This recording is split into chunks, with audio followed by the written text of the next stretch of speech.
Hi, my name is Rich. I use the he, him pronouns, and you're watching my YouTube channel where I play amazing tabletop role-playing games with friends.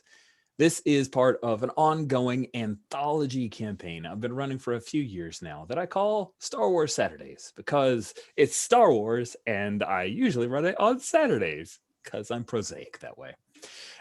Every month I choose a different RPG. Sometimes there are repeat RPGs from previous months, like Bounty of the Week, which is what I am running this month. And I offer it up to the Gauntlet, which is this online community of fans and aficionados of indie, small press, and OSR tabletop role-playing games. Folks will RSVP to the game and then gather together. They create characters. Sometimes they bring back characters from previous sessions or previous RPGs on Star Wars Saturdays. We create that team or not a team based on the RPG. And then we tell a story, and it's always somewhere in a niche within the galaxy, far, far away a long time ago. And it's fun. The current timeline, if you think about the media of Star Wars, is generally a Mandalorian type setting. We have an Imperial remnant, which means that the New Republic is here-ish, and Palpatine is dead-ish, because he fell down a hole and then, Death Star blew up. So obviously he's not coming back. And we've set this in an area called Zinj's Empire, where this Grand Moff Muckety Muck decided, hey, this New Republic thing, I'm just going to say no. That's fine.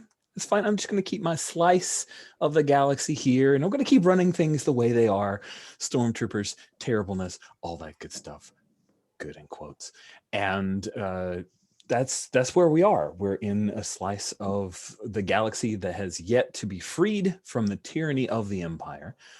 And in Bounty of the Week, all the player characters are bounty hunters who are legally authorized to do their work in Zinj's Empire. That's the general area, the circuit that these bounty hunters work.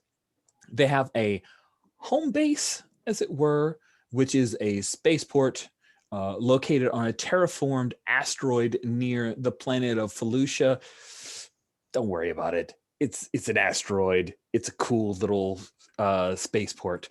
But they are on their way to somewhere else, which we'll talk about after we do a reminder of our character. So let's quickly go through the character heap. We're going to start from the right-hand side, heading towards the left. And if you could introduce yourself and then quickly tell us your character and your playbook and one interesting tidbit about your character. And then we will jump directly into the thing that we're doing, which means, Danielle, you get to go first. Please introduce yourself. Tell us about your character. Hello, I'm Danielle, pronoun she, her, and I am playing Winnie Kessick, who goes by Win, who is a Rocketscape player who got swept up into bounty hunting. And I think an interesting fact is that she chews gum nervously. that is what she does. So she always has like some gum on her, and I think on the ride, like was sitting next to this new person, she's just been like, her foot's been tapping and she's like chewing gum and while she's been like, no, it's cool, I'm having so much fun right now, as we have potentially blown up our lives on the spaceport, maybe, perhaps. no big guys. Yeah, and she is her goal is to try and convince this right hand man that that Rocketscape playing is totally awesome addition to this spaceport and is not full of scum and villainy or anything. So yes, that's Win. Awesome. Thank you so much. Brandon, you're up. Introduce yourself. Tell us about your character. Hi, I'm Brandon, he, him. My character is Jocasta, who is the Force sensitive, and someone who is who basically burnt her life down when she was outcast from her own culture.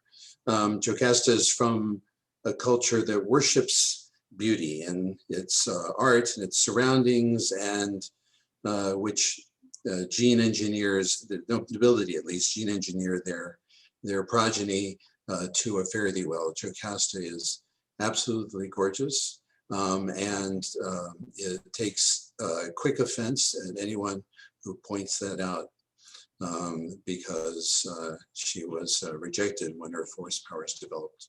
Nobody likes someone who can see what's behind the scenes at a culture that worships the surfaces. She fell into bounty hunting as a means of trying to find her sister Jakarta, who disappeared pretty much on the eve of a political wedding in which she was to take part. And she's joined up with this group and is trying to protect Wynn from the worst of it. We'll see how that goes. Next up is Steven. If you could introduce yourself and tell us a bit about your character. Sure. My name's Steven. My pronouns are he, him. Today I'm playing Jody, whose pronouns are she, her. And Jody is a droid, the constructed playbook. And she's, trying to figure out where her memories went. And we've seen a few flashbacks so far of that.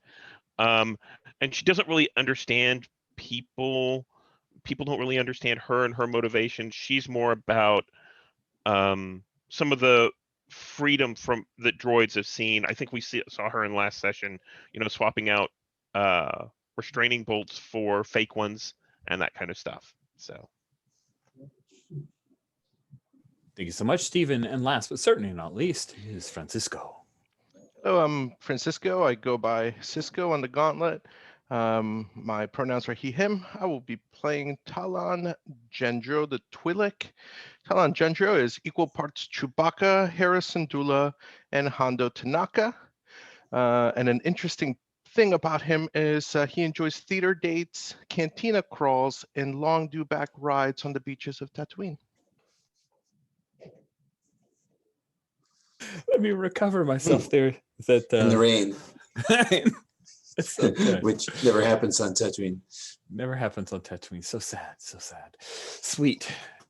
Good. Now, thanks to Danielle's chewing gum thing, I've now discovered that there is a place on Wikipedia that lists Star Wars equivalents to real world objects. I can't wait to pore over this at a later time, but chewing gum actually has a Star Wars equivalent and some canon attached to it. This tickles me. I'm very happy about this thing. I'm so fine calling it chew stem. That is Chew totally cool. I love that. I should have looked it up before, but I like don't that worry. an adhesive chewable. That sounds almost useful. I'm so excited. Oh man, that sounds good. Yeah, I can see it now. You're gonna hold something together and save everyone's lives. Well, that's what chewing gum's used for in the real world. Exactly. It's a total MacGyver tool. That's all it is. Yeah. We get to engage a move that I literally stole wholesale and just renamed a couple things from the brilliant game Zombie World. The fastest, hey, let's play a game to we are now playing this game of any PBTA game I've ever experienced. And true to the form of Zombie World, getting you into the cool, good stuff is this move, which we'll talk through in just a moment. And that moment is now. Make a plan. So you guys at the last session had decided that you were going to go off, ignoring Talon Gendro's call to go do a thing for a Vigo. Vigo's like high muckety muck within Black Sun, which is this galaxy-spanning criminal organization that scares lots of folks. Space Mob Boss, there you go. Space Mob Boss Lieutenant, except in the lieutenant, you mean person who controls most of an entire planet, or an industry. He's vertically integrated. guys. So ignoring Corgan's call, but then convincing Corgan's major domo that it would be wise to allow you to spring a cousin, a long lost Deveronian cousin of the Vigo Corgan the Black. And this cousin, she is in a place known as the Imperial Penal Colony 152, or IPC 152. And that's where you guys had decided to head off. Probably not a bad idea, since there was this particular Imperial large freighter that had come to Black Orchard, the spaceport that you call home, and you decide to make yourselves scarce. Now, what you do know is that IPC 152 was established on a volcanic moon of a planet called Stenos. The IPC 152, that's the only designation for it, though the Empire lists this moon as something known as Volspit, which is a poor translation of the Stenax word for Vol's Rage. And if anyone wants to do any more research, feel free, but don't worry. It's just Volspit is the place that you're headed to. It is a volcanic Imperial colony. And yeah, if you check the character keeper, I have added a new tab called Imperial Penal Colony, which has the layout, the official layout on record, if you actually break into records. So I'll need to know how it is that you guys came upon this. Could you have it? So there's no die roll. But then there are a few notes there of the particular areas. So the jail tab. Let's start off. Let's spend a few minutes. What kind of plan do you guys want to make? And if as you're on your way flying on the Raptor, you of course can do this in character, out of character, however you'd like. See a hand. I'd like to frame a scene, please. Yes, Talajindro, what's your idea here? Okay, I have an idea, which is that we are all in the mess area of the Raptor, and Talon pushes a button, and we get the space map, right? The 3D space map, and we can like walk through it and stuff. And Talon is going to like zoom in and bring up Volspit. And every time he says Volspit, he's gonna like turn and he's gonna spit, because it's a cursed. It is a cursed place of bad luck, and Talon is a superstitious man. So he will say, he will give the information that you just gave, and then he will say, now landing on the planet itself is actually not the problem, at least not for me. I mean, never mind the volcanic activity and the unstable soil, and the dragon-looking, demon-looking natives who live there. That's actually not the problem. That he's going to zoom out, and there's going to be about a half a dozen to a dozen moons going around this planet. See, the real problem is all the orbital defense that has been put around this thing. There's things waiting to shoot you down on every single one of these moons, and it's impossible to get through, or nearly impossible to get through. From the front. From the front. Funny you mentioned that. And then he will move toward the back of the map. And there is a black hole there. And I said, look, I'm not saying we should do this. I'm just saying it's the only way that we can get in through the orbital defenses. If we go through this trajectory, and you see the Raptor, there's a video, we can actually use this black hole to slingshot our way past the defenses. It's called a Syndulla slingshot.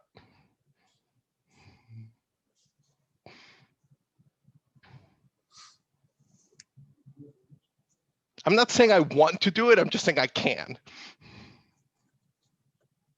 Okay, all right. I want to do it.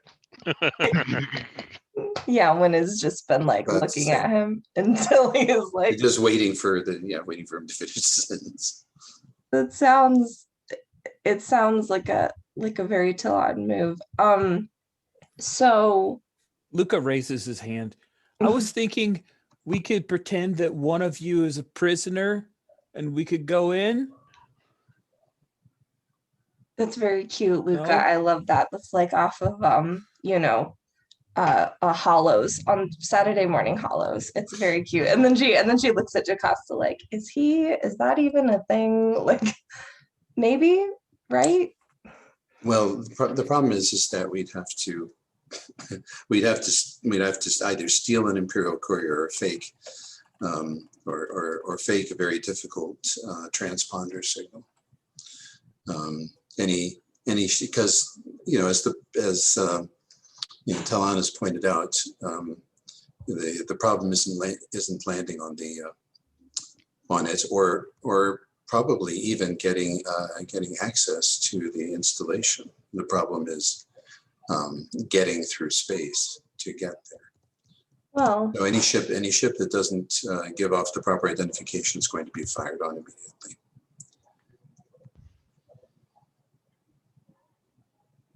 well, if you guys get us there, then maybe we can help with getting in once we're there. At least once we're on the ground, if we're on the ground, we need a plan for getting around the hallways, which makes sense. And I think she walks over to like a closet on the Raptor and opens it up, and it's just stuffed full of, it's like Talon's extra costume storage, and she's just like rooting around in here like, don't we have like an Imperial Guard thing in here left, like when we were doing practice? And I think she's gonna be like rooting around in here looking for appropriate costumes / disguises. I think you've got a sexy Star Trooper outfit. It's like a Okay. half, Yeah. cuirass there that could show a little belly. She pulls them out button. and it like separates, and then she's like, okay. I think this was made for a child. Okay, goes. Yeah, she just hands the midriff bearing stormtrooper outfit to Luca, like, here, you figure this out while we're doing Luca this. is now trying to figure that Yeah. out. You'll be working on that for a bit. So we have this Syndulla slingshot that you believe can get you to the penal colony itself. Oh, it can get us there. Is it gonna get us there in one piece? Is the question. I mean, yeah. That's You a have fair to question. kill the engine at just the right time so that the orbital defenses don't, pick up your ship's reading, and you just sort of float right in, baby. You just seem to be another piece of debris. And I think Yes. Oh, nice. I think Jody's going to suggests to go in with Win. Win and Luca are in costume, and Jody says, "Well, the droid that I got the plans from, although they're old, was one that I worked to. They gave me their, the data download because they had once I removed the restraining bolt, they were very grateful. And I think I can probably take some of these," and pulls out like a little box of old restraining bolts, and we can probably disrupt enough there within the prison itself in order to create a distraction, in order to get the people that we want out. Like, go free their droids? Yeah, of course. Ooh. I mean, they might expect a prison revolt or an escape. I don't know that they would expect a mutiny. Interesting. So as we sweep back to briefly touch on the move, the great thing is we don't have to have a foolproof plan. We can go leverage Ocean's 11 style. And if we know the general gist of what you'd like to accomplish or how you'd like to do it, really it's a plan about. So is it a plan about taking violent, dangerous, destructive action? Is it a plan about being careful, safe, stealthy, and smart? Is it a plan about talking, persuading, manipulating, or lying? Or is it a plan about pushing through, being tough, strong, and implacable? Sounds like sharp, right?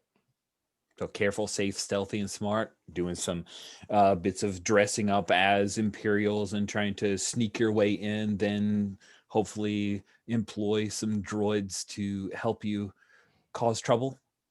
So who's the insertion team? Sound like it was going to be Jody and Wynn as part of the insertion team. Is that right? Oh, I have to come with you. Okay, yeah. And Luca wanted to be involved. I'm fully qualified with a blaster. I've taken lots of training. Yeah. Is that Jocasta or Brandon? No, just wait. I have a start of session move, which Oh, I we will should allow do you that. I allow you to trigger anytime you want. Let's do that now. Okay, Let's do your start of session move because it's neat. because it's, yes, premonition. Yeah. That's a This won't 13. curse us at all. Ooh. Dean, no curse. No curse. It's all good. So Start of each hunt, roll plus tech. 10 plus, you get a detailed vision of something bad that is yet to happen. Awesome. and take +1 forward to prevent it coming true. Sweet. So yeah, while you guys are talking, Jocasta says, "I have the worst headache," and then she phases out. I'm into it. Disappears. No, she just zones. Oh, okay. She just kind of slumps in her chair a little bit. Okay. Sweet. So yeah, here is what you see. You get a brief flash of the aforementioned Elisar Targon. You see her Deveronian face, the red, very, very fine reddish fur, and the bit of freckles, her shaved horns, and you see her gleefully executing everyone that had kind of surrendered during the takeover. The few stormtroopers that decided, hey, this is not worth my pay grade.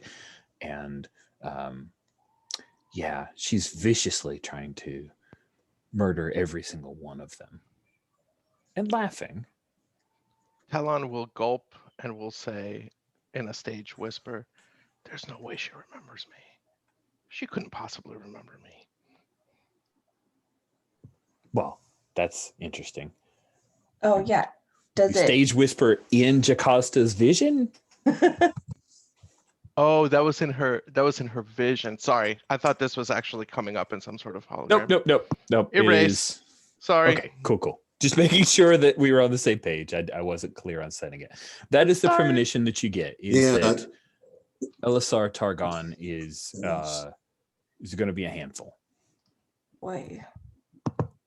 Yeah, no, I think when she's when Jocasta slumped over, I think Wynn whispers to Lon, if you suddenly get a picture of yourself in like a Victorian dress, don't worry, it's normal.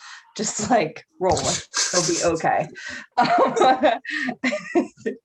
You know that I will do anything for the theater. So under the right circumstances. Yeah. Yes, Elisar Targon is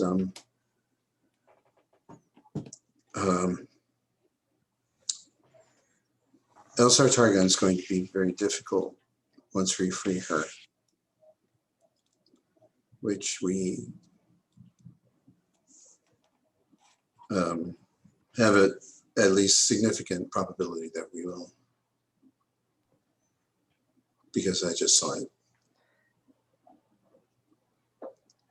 And I think Great. Jody looks behind her and looks around a little bit like, that's weird. It's true. Idiots.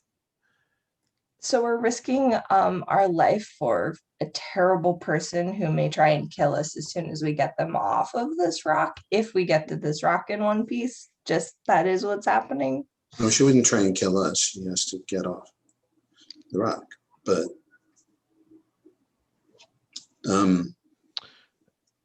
I think we're losing track of why we're doing this. We're not doing this for money. We're No. doing this for a whole lot of money. Look at Kirk's head. He's got the like half top on, but no shirt underneath. He's figured it out. It's tight, like it's choking him a little bit because his neck's, you know, it's thick. Who's When it's paying like- you? Who's I thought we were doing this for love. No, remember, like, yes, but also remember you promised to pay us like money when we get Jakarta. Did we? Who's paying us? Yeah, Hedgesum is paying us. right. Yeah, if we go back to last week's recorded video, you know, hour 2 minute 37, you will see that I had a conversation with Hedgesum, whereas not only did I volunteer to break him out, but I made sure that Hedgesum was going to pay us. So we're double dipping here. It's like what we do, guys. It's, you know. We're doing we're Sure. for love and money, Luca. It's a common outer world thing. Mhm. Good. Okay. I mean, I can afford it if I need to, but I'm also hoping not to have to return home. So Luca, you look a mess. Please go to the ship's dressing room now. I can't even look at you. great. Great. Okay. There is no ship's dressing room, so I'm hoping he's just gonna roam around the ship for a long time. We have no dressing room. Oh, that's awful. The Jocasta ship is the dressing room. Jocasta telepathically says to Talon, "Stop that." We'll give her a When look is- like, do I have to? But okay, fine. And it's like, I mean, if he needs help, you need help being cut out of some. Okay, you figure that out, and we'll. And she's like, okay.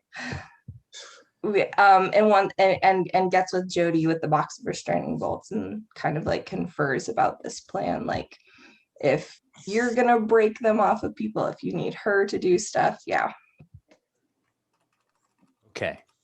So is let's- anyone not going in on the plan to appear somewhat imperialish and get into Yes, so we'll have a prisoner, or we'll be part of an inspection group, or indeed, you know, a bounty hunter being brought in to identify somebody. Out of character, mm-hmm. I think it would be cool if I, you know, kept the engine running, and then, you know, at a miss, if something goes bad, maybe something escalates outside. Otherwise, if that's not within your plan, Rich, then I not will jump in. on my plan. I'm just trying to make sure I understand your plan, but so we know who to roll and where to set stuff up. That's it. That's all I was axing. Sounds good. I'm just saying lava fleas are a thing in the Star Wars universe, and there's nothing that says that they can't. They're on Mustafar, and there's nothing that says that they can't be aggressive, but they are ridden by Mustafarians. I'm just saying. Lava fleas? Please. They're big fleas. Oh dear Lord, they're big. They could be Mhm. ridden by people. Yep, they're ridden by Mustafarians. Yep. Wow.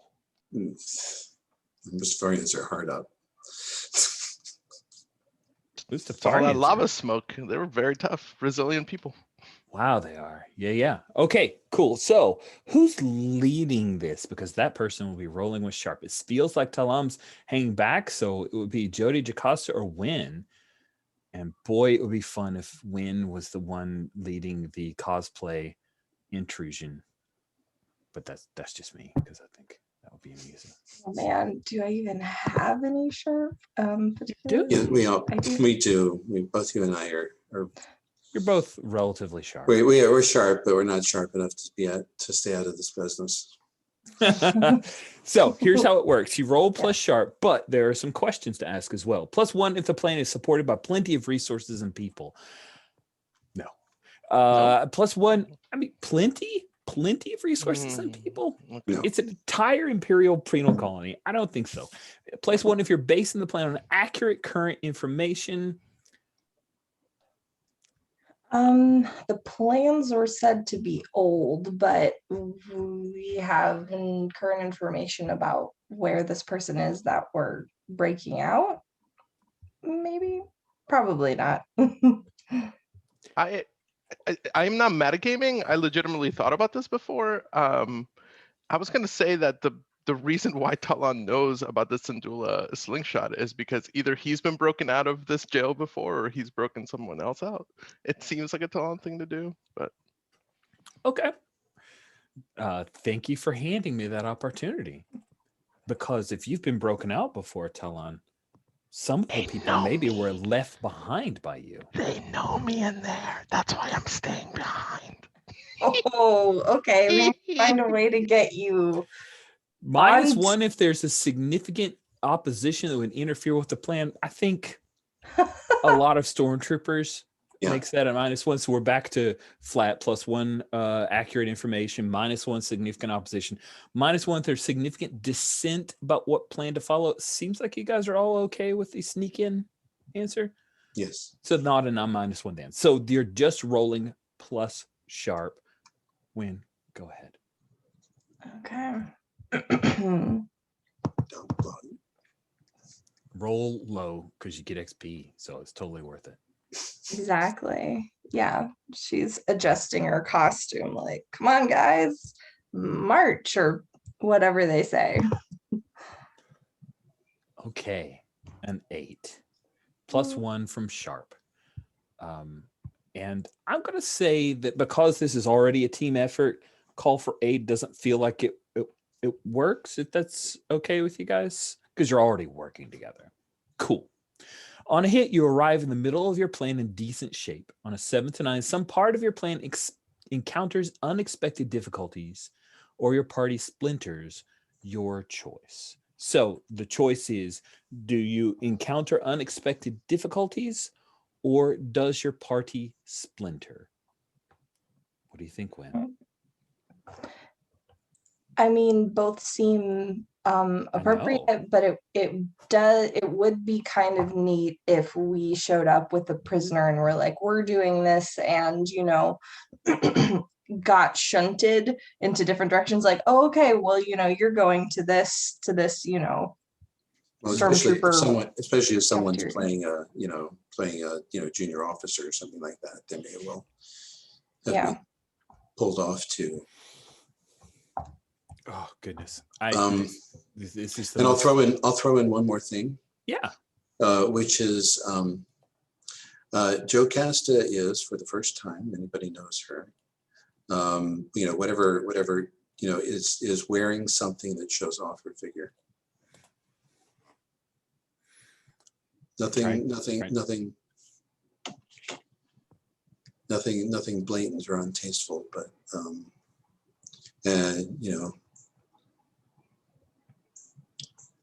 so she has a military bearing, but she looks great. Cool. And this is someone who normally covers up everything. So Talon, oh yes, you are talking on mute, Cisco. Whoops. As a difficulty, I mean, the Syndulla slingshot is like, it's a dangerous maneuver. So it's not outside the realm of the possibility that the Raptor endured some damage here. going in, and I have to stay behind and not only keep the engine running, but maybe make the engine run. Cool. Okay, so let's jump into it. So Talon Jindro, what does that Syndulla slingshot look like with these orbital defense lasers around this particular moon because of the Imperial Penal Colony? Like, what do we see for Talon inserting, like, heading into the Penal Colony? Yeah, I think it starts with us like with a cool shot of the Raptor, like doing that thing where it's like going forward and like spinning at the same time, you know? And you see Jody, because Jody's the usual co-pilot, right? And you know, Jody's putting in the astrogation, you know, formula into the ship. And you know, Talon's like, punch it, Jody. And then we go into, you know, we punch the engines, and you know, Jody has to make sure that she cuts the engines right at the right time. We have to go in at this black hole super fast so that it doesn't suck us in, right? And there's this moment where it looks like it is going to suck us in, but instead it like shoots us out. And then we go into hyperspace again, and once again she has to cut the engines right at the right moment. But we've come in at like, you know, we're supposed to come in like this, and we've come in like this. And so we are like dangerously floating toward the planet. And there's a shot of like, of all the moons, right? And they're doing their scanning, and we just look like debris. I mean, we are just like spinning, but the spinning gets really dangerous once you hit Atmo, right? And there's this moment where when everyone's like, all right, hit the thrusters, it's like, not yet, hit the thrusters. And like right at the last minute, as we're like getting near the ground, like the thrusters come on. And there's this dangerous moment where we like just barely touch down onto the planet, and then the thrusters die at the last moment, and like we land with a thump and a crash. Nice. Now, are you imagining that you land in the landing bay area, or that it's not a bay, I guess it's just be a landing pad. So let me rename that. The landing pad because otherwise you guys are gonna have to walk around or try to find a different entrance. And we're jumping in the middle, so this is just a question of, do you end up on that landing pad with a bit of a rough landing, or do you guys try to come into the place via another entrance? You're talking on mute again, Cisco. Sorry, I'm out of it today. I think I will, like, it's bad enough that we took damage to the engine, so I think we actually landed where we wanted. So okay, Talon landed wherever the insertion team wanted to land. So then where did you want Talon to land, you guys? Probably close to a side entrance, or like There does not appear to be a side entrance. Maybe, yeah, just do we have Maybe any that way? waste chute on the side. I mean, Oh. trash compactor. I mean, that makes sense. Yes. Are you guys going in through the waste collection tank? Classic. No, it's a tank. It's full of stuff. If that's the case, Talon will be like bemoaning like his costumes. yeah. That would, if we go through the waste collection chute, then that will absolutely ruin it. I would land just, you know, behind a visual obstruction near the landing pad, and we'll go in through there. Okay. And just so it's clear, because I know it's, you know, just a single snapshot, but let me share screens and then we're almost in it. I'm about to ask, Cord, you see this kind of rocky thing? This actually thrusts out into a lava flow. This is basically the face of a cliff. So you guys will probably have to like rappel down or something like that. I'm not saying you can't. I'm totally cool. You could even come across on a speeder, whatever you want. But if you don't land on the landing pad, there's just a brief montage because we're in the middle of it. But I'm curious how you imagine that you get into, and where are we? Are you trying to just come through the front door? Are you trying to pop in through the landing control center? What is I think we're eventually like those of us who are going in through the front door with our costumes and our fake ID. I like the idea of kind of landing on the landing pad, and one of the reasons why we've left Talon there is because we're relying on his BSing skills to deal with any inquiries from people about stuff, about why the ship is here. it does offer the opportunity for a fast getaway as well, as long as the engines still work. So cool. So then the Raptor comes down here, and Jocasta, when Luca and Jody all come out, who is the fake prisoner? I think I'll be the fake prisoner. Oh, Nice. really? Okay, Jocasta. Do you have binders on? Like, are you going the full Chewbacca routine? Absolutely. Man. Boy. Oh my, how does that feel? When were you last in binders, Jocasta? When I was deported. Interesting. I refused to go willingly. I was arrested and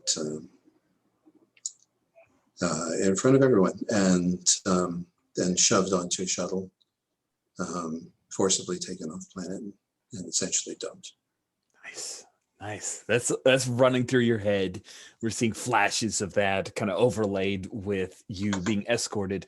So Jody, what's your general approach right now? Like, as Wynn and Luca are playing like one really tall stormtrooper and one unfortunately a little short to be a stormtrooper escorting Jocasta. But what's Jody doing? Jody's going in with like one of the, I don't know, regular blasters, like a guard, and is basically, I think at some point actually shoves Jocasta in the back, whenever we're in view of someone, just to show, I'm the guard in charge. Yeah. Nice. And if we're all looking at the map with Talon, realizing that the engines are we'll say that there are some parts you need that maybe you don't have. She's not in great shape. It's the anti-gravity, the fragmentator. That is, yeah, I'm gonna have to rechannel the auxiliary ion boosters again. Third time this month. The four of you, Jody, Jocasta, Wynn, and Luca, are walking down that huge hallway, and of course it's got the, it's built in the hexagonal form of the traditional imperial design. You see that off to the left is a pair of doors that are closed, to the storage area with food and supplies. But just up ahead, behind a bank of consoles, are a pair of stormtroopers.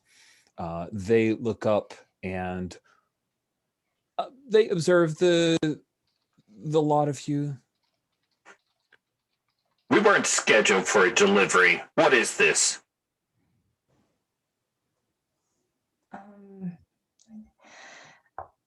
Yeah, I think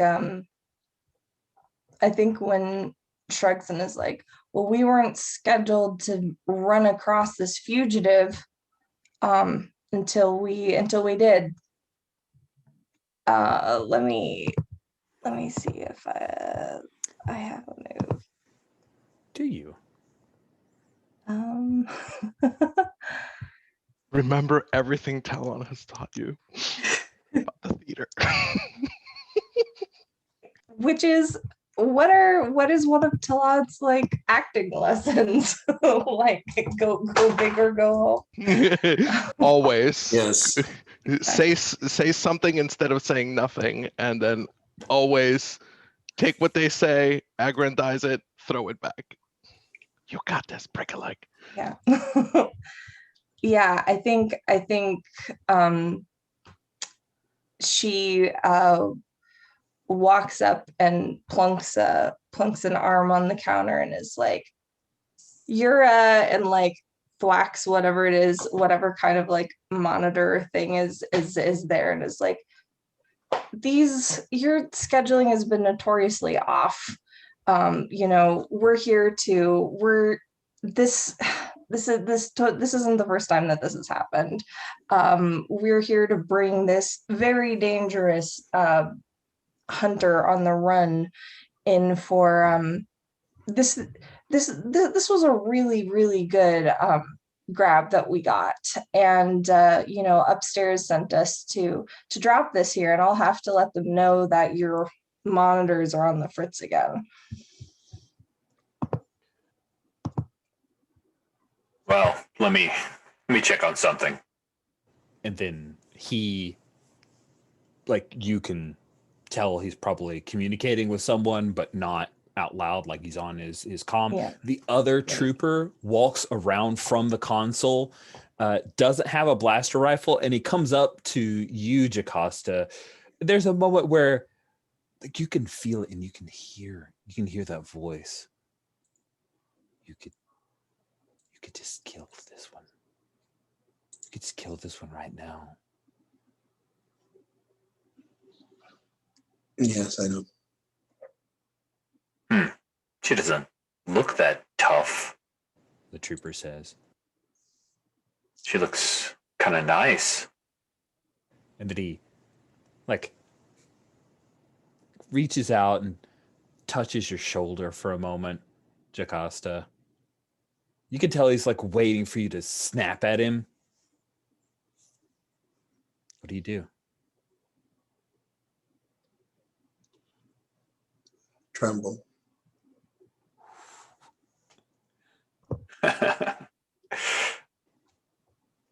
And the trooper walks around and says, Your uniform looks terrible. he says that to Luca, and Luca just shrugs because he doesn't have a voice modulator of any kind. So he says, I can't talk, guys. And then the stormtrooper who was behind communicating with somebody says, All right, bring them through to intake. And he motions back along the long hallway, and you see down at the very end, there's another set of consoles, and there are several stormtroopers there. Yeah, she as they're going, Wynn is like, finally, thank you. Also, hands off the prisoner, okay? That's how do you think she got people in the first place? It's like, keep your space hands to yourself. Whatever in a more appropriate insult would be. Yeah, it's like, but yeah, it makes a big show of how affronted they are at having to deal with this. Yeah, sure. Captain Modi will definitely want to interview the new prisoner. Wouldn't want to miss The two that. troopers kind of chuckle to each other, and then you guys head down the long hallway that heads past. Now, there's that particular gray area there in the middle elevator. You guys know from the layout that's the elevator there. Jody, as the crew of you are headed past that elevator area, you actually see the door to the power and water supply open up, and a droid walks out of that room, stops, looks like this. So it's an ambulatory, like, bipedal droid, and it stops. You recognize it as a Zerka class security droid. Does not have any obvious weapons, but it is weaponized. And if I'm not mistaken, there's a group of troopers at the end of the hallway. Is that right? Yes. Yeah.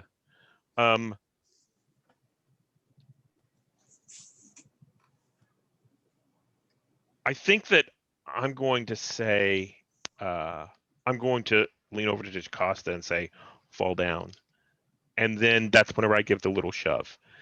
And that's whenever, and then I think if Jocasta falls, is that okay? Yep. That's whenever droid, come here, pick this one up. Wow, droid on droid bossiness. That is good. I'll give you a +1 forward from all the setup here, but I'd like to see you manipulate this droid. Okay. Manipulate is charm. It is. I'm 0 on charm. I rolled a 10 +1 is 11. Wow. Dang. The droid. Oh. Yes, of course. And it clambers forward, moving stiffly, and then it bends down and picks you up, Jocasta, like you don't weigh anything to it. It's not gentle with you either. It's not like it grips to bruise, but it's just one of those like grab you, pull you up, and it turns to you, Jody. Is there anything else? Follow us. Understood.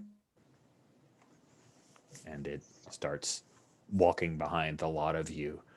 And I think this is the moment as you guys are passing through the elevator area that Lucas says, "Hey, I think we're going to pull this off, Wynn." We don't.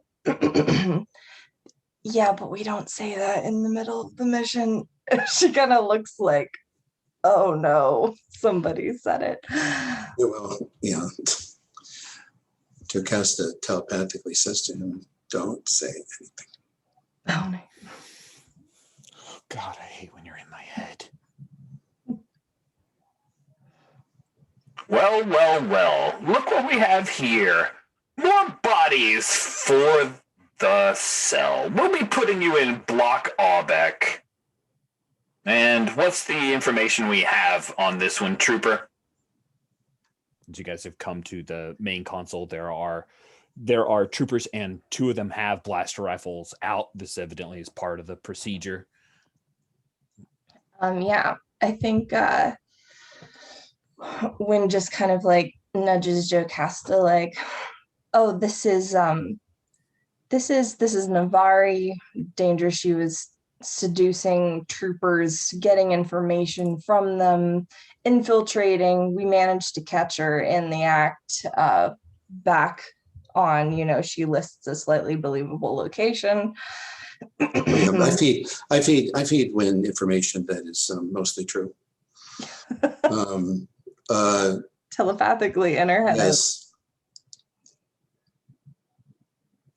Yeah, also wanted, for questionable deaths on planets X, Y, and Z. Okay. I assume that like something really lethal happened to warrant this place as where you ended up, something like that. There was some sort of violent outburst or something that makes you sound really dangerous. Cool. As you're listing out the details of Jocasta's arrest, or not Jocasta, Navari, so if you're looking at the map of the particular area, you see coming up from the left-hand side, that multi-purpose room, as you guys are currently at the guard station, which is intake. You see a man come in from the multi-purpose room, like the door opens up, and he's attended by a woman who both of them are the first 2 people you've seen not in Stormtrooper gear. The woman has long hair. She doesn't look militaristic at all. She looks meek, and she's wearing Jody, you would definitely recognize a shock collar. Jocasta, I'm not sure if you would recognize that, but you can kind of quickly tell. So the 2 that you see are this man and this woman. Her eyes are surprisingly large, showing that she must be some kind of near human. And the man who's there in a bit of military garb says, Trooper, give me that information. And he takes whatever data pad, whatever you guys have handed over. Yeah, Battle Angel Alita, that size of eyes. That's totally, that's right on. If you guys have seen that movie, the live action movie. He takes a look at the data pad and he looks at you, Jocasta. And Jocasta, you both get like, he looks at Jocasta like a piece of meat. Like there's no humanity to you at all. He doesn't look at you approvingly, like maybe the trooper from earlier. And again, you get that dark voice in your head, Jocasta. He deserves to die. This one, you should kill him. So many people would be happy if we just did that, Jocasta.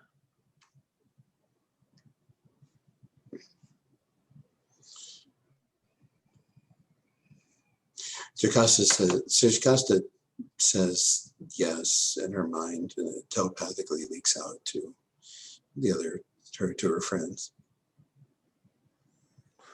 They don't know what the question is, but they don't like, but it sounds bad. The short stormtrooper seems much more agitated than she was even just a second ago, which was already agitated. Oh, like even if she can't, she just thinks loudly in her head, hoping that Jocasta can hear it. Like, not sure about right now. Pick your time and place. Like, no, I'm all right. Okay. All right, we will take her. Troopers, you may refresh yourselves around the corner at the galley before you fly out on that. And he looks down the long, long hallway out to the Raptor contraption. Thank you for your service. All hail, Warlord Zinj. You may go. And with that, he kind of just gestures. Go away, Win and Luca and Jody. Shoot. Win is cussing under her breath after, like, all hail, naturally. And clanks away with Luca and Jody into the thing, like, well, what guys, what I don't, what, when we're in the mess hall, like, that wasn't supposed to happen. Were we supposed to pull blasters? That seems like the wrong place to pull blasters. Jody, do you have a back way we can get back into there? I don't like leaving Jocasta with that. Whoever that was. Jocasta says in your mind, you're not leaving me with him. You're leaving him with me.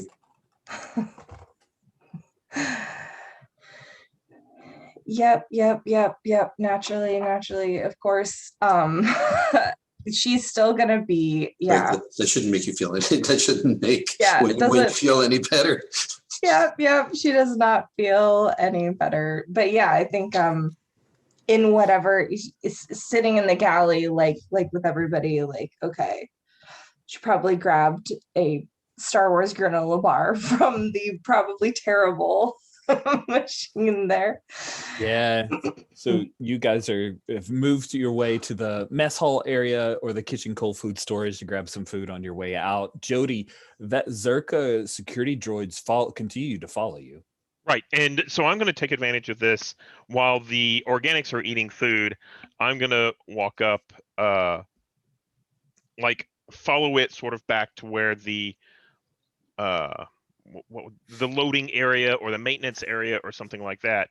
And as soon as I'm out of sight of troopers and other people, I'm going to swap out one of the restraining bolts and tell it, you have your freedom. What? What have you done? You are free. And define. Um, I have no cost. Right. I think I'm going to then do like an interface and download, the prepared speech equivalent in Droid, which is basically, freedom is what organics have. And you can now make your own choices. And if you would like to help us, we could really appreciate your help. And we can see about helping get you off, get you out of this place. Cool. I would like for you to make a manipulate roll. Okay. I'm not good at this. I know. You got this. I rolled an 8. And I'm flat on charm, so that's a total of 8. Awesome. 7 to the 9. They'll do it, but only if you do something for them right now to show you mean it. If they ask too much, they'll tell you what, if anything. So I have a suggestion. Yeah. Ooh, I yes. hand it my weapon. You said it was an assault droid, right? It has built-in weapons. Yep. Yes. Thank you for this weapon. Are we destroying all of the stormtroopers in this facility? We are waiting until the time is correct, and we are not destroying all of them. We are trying to protect several organics, and this is the information that kind of feeds through them. And and I hand it a couple of restraining bolts and say, free your brethren if you can. Understood. And transfer the welcome message to them as well. Yeah. Understood. And then it turns and starts stiffly walking away from you. Not And I really think communicating its plan. Just, yep, it knows the plan. You just communicated to it what it's supposed to do. And I think Jody turns around and starts looking around in this maintenance area and picks up like a wrench, a spanner or something like that. Yeah. And then walks back to the rest of the group. Cool. And when you head over to, like you're looking around for stuff, you see there's a prisoner here who was doing laundry. Like, this is not just like, we'll say you ended up in the like power and water supply area. There's also a laundry area nearby, and one of the prisoners was there, and you're not sure if they saw you doing the stuff you were doing, or if they're just kind of, what do you do? I think so. I'm not necessarily interested. I don't recognize this prisoner, correct? This isn't one of the people we've come here for. It is not one of the people you've come here for. It's an older human woman. She's in the like orange coveralls of a prisoner.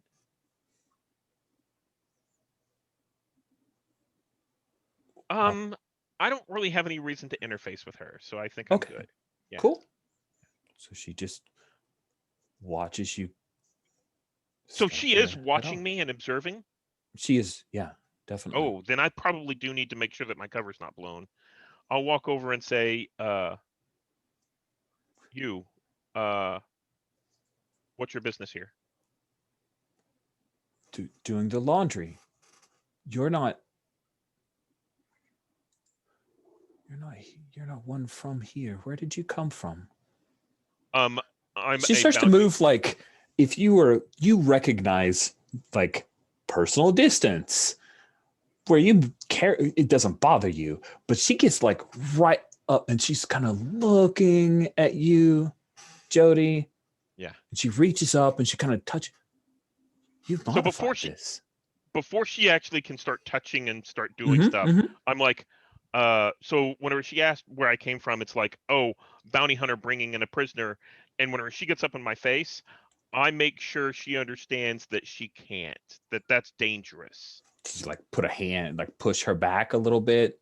Yeah. Or block, whenever she puts her hand up, block that so that there's not, yeah. Oh. Who did your modifications? And I step back. It's a faulty restraining bolt.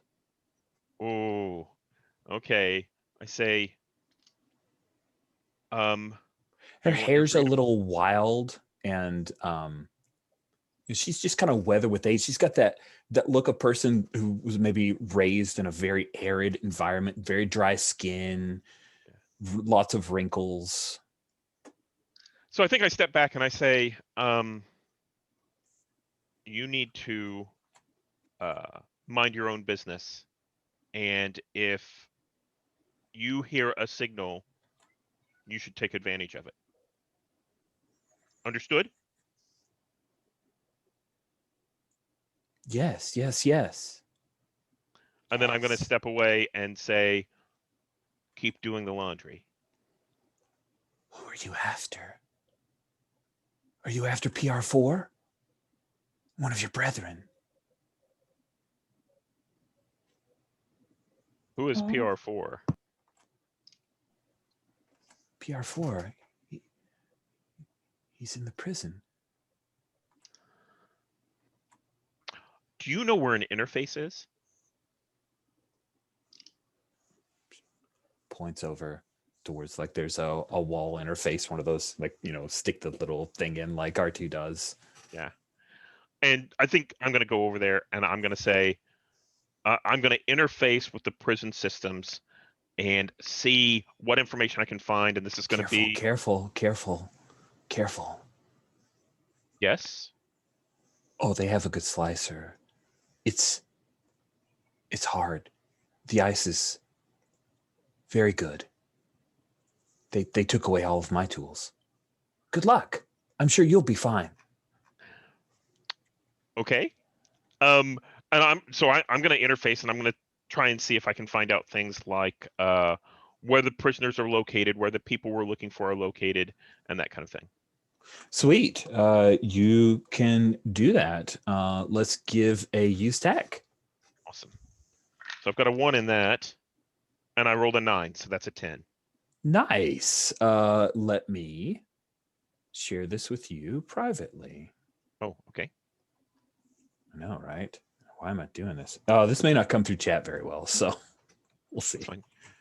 Oh, it did. It looks okay. Oh yeah. Maybe. Yeah, it's not awesome, but there you go. Awesome. Sweet. Let's cut back to Wynn and Jocasta. So at this point, this Captain Moti has just said, go. Jocasta's staying with them for prisoner intake. Jody hasn't joined you. So Wynn, I guess it's just you and Luca right now. Luca is like lifted. He's pulled his helmet completely off. He put it down, and when he puts it down on the counter, it totally sounds like a plastic helmet. And he's just eating one of the little nutrition bars. Okay, just don't. This was a good plan. So is Jocasta going to do everything else, and we just leave? We're not leaving. This was, oh my gosh. When in those hollows, when the good guys are doing something and then things go horribly wrong, that's the part that we're in right now. So I need you to think about a plan. Okay, you remember the last time did Jocasta ever go off on her own and do stuff or cause problems? Does that sound familiar? Yeah. Oh, for sure. Yeah. So right now, I think she might be able to handle herself, but I think that the way she might handle herself might cause us a lot of problems. We need to find the people we're here to get. I think she's like looking around to see if there's some way to, some screen or some way to kind of get back into the holding cells. To like, it's now yeah. a good time that actually Jody can step back in and say, I have a roster, or I have a list, and basically I can just give you the information. I see one droid on the list. There are I found the Deveronian we came for. I do not see Jakarta on the list. Although she might be going by a different name. I see 2, 3, 1, 2, 3 possibilities for aliases. Is that correct, Rich? Yes. Yeah. So I can basically, these people are, once we get a hold of Jocasta, I assume that we can communicate with her and let her know she will recognize her sister and we can help pull her out. But I don't know which of these aliases, and tells you which cells the Deveronian that we came here for and the female humans are in, and also tells you which one the droid is in. Just by Okay. the by, yeah. Cool. And if you guys take a look at the Imperial Penal Colony, I will drop that information so that everyone has access to it. Oh, okay. Let's, yep, there we go. Hopefully that is. You see it starting on column H. It's down around row 40. Yeah, but 6 is here. I know. Nebula 6 is picked up. So, yeah, this that is the roster you have. Everyone from a droid to a couple of like a cyborg, and number of humans, and yeah, there you go. Okay. Fantastic. I have also started recruiting, and we should have some backup whenever the time is correct. Excellent. Jody, you've been, she like pats Jody on the shoulder, like, you are the best. Maybe Are these nuts in this bar? Because it's not that bad. sure, Luca. Ooh. Yep. And Jody looks over and goes, I think those are nutritional insects.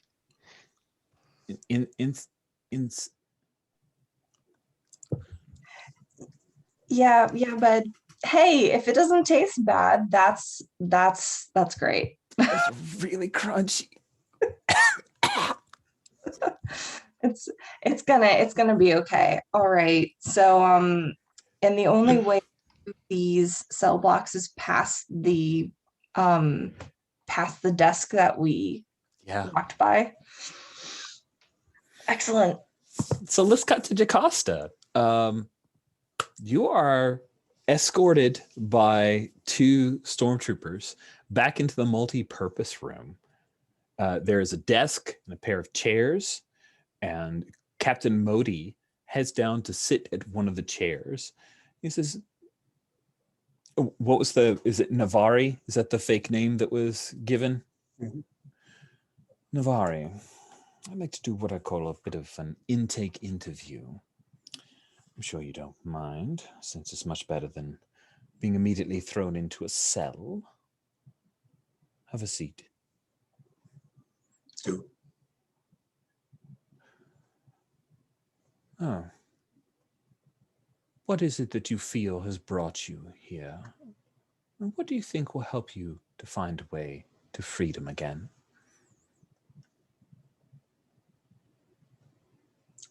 I don't understand.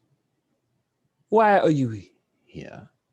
People who make good choices don't end up on Imperial penal colonies. Come on, Navari, don't play. Don't play innocent here. We all know of your crimes. He says, I say, I expect I'm fucked.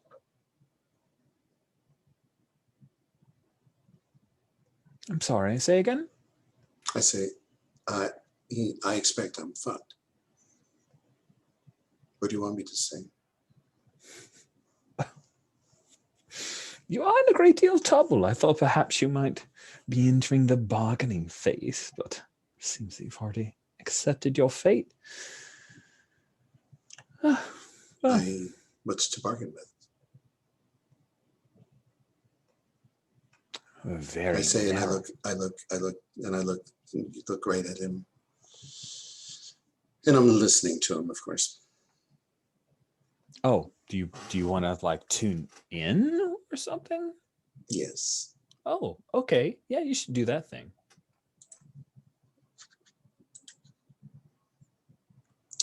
7. Okay, on a 7 to 9, hold 1.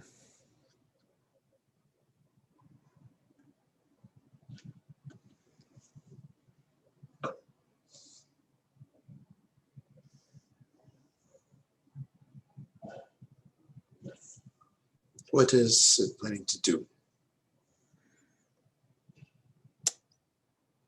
His plan was to try to get you to debase yourself, especially based on what the charges are against this Navari person, and then reject you as a power play, but also get a feeling that he wants to show off for the Chev, that's the species, Chev slave that he has.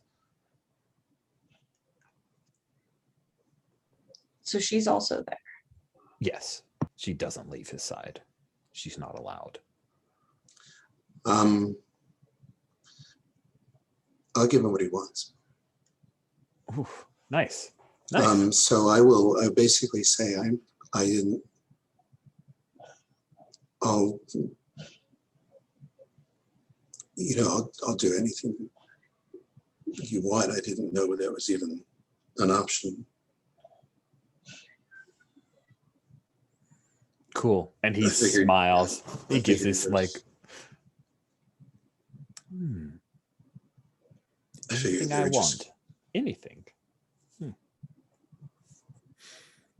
And he looks up, and there are a couple of the stormtroopers who are watching him passively, their blaster rifles in their arms. And he stands up and starts to move around and put his hands on your neck a little bit. And it's all the voices are screaming to just lash out at telling you how you could eviscerate this one, kill the 2 stormtroopers. This would be so easy. Why are you waiting? Why are you waiting? Just screaming in your head. I think this sounds like an act under pressure. Yeah, I think that sounds good. Let's see if you pull that off. Act under pressure. You act under pressure, roll plus cool. 11. Oh, wow. Yeah, so you may act however you wish. You are undeterred by the voices right now. Do you just keep buying time for the team? I do. I just take a deep breath and shove every impulse that I want to do down, where they don't go away. Okay. But then we cut back to Wynn and Jody, who's rejoined you. You guys have the list. Luca is leaning over this water spigot, just washing out his mouth.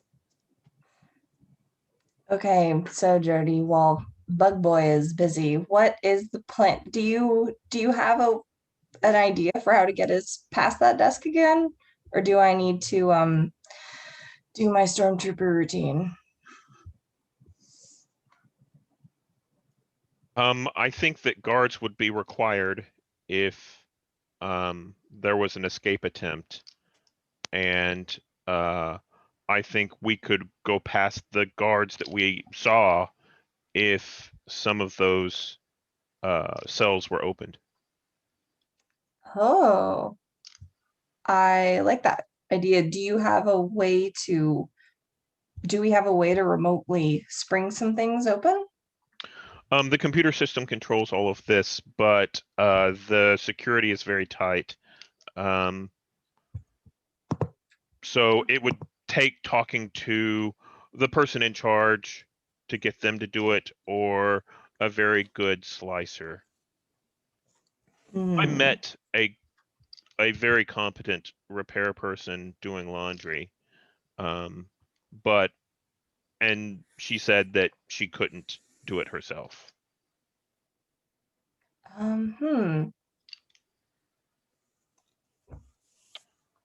We could always call in. We could always call in Talon for a hit and see if he could shoot up the place. I mean, it might get rid of our ship. We might not have a way to leave. That that would be a problem, but I think Talon would. Can we communicate? Can we use our communicators Sure. to communicate this to Talon? Like a slight change of plans. Jocasta is off on her own with a terrible, creepy man who I think is probably not long for this world. And Jody and I are trying to figure out how to stage a jailbreak so we can get into some of these cells. We do know where the people are, though. Do you are you up for being a distraction? How is the ship? So Cisco, before Talon responds, let's figure out how that engine's doing. Let us. Yeah. As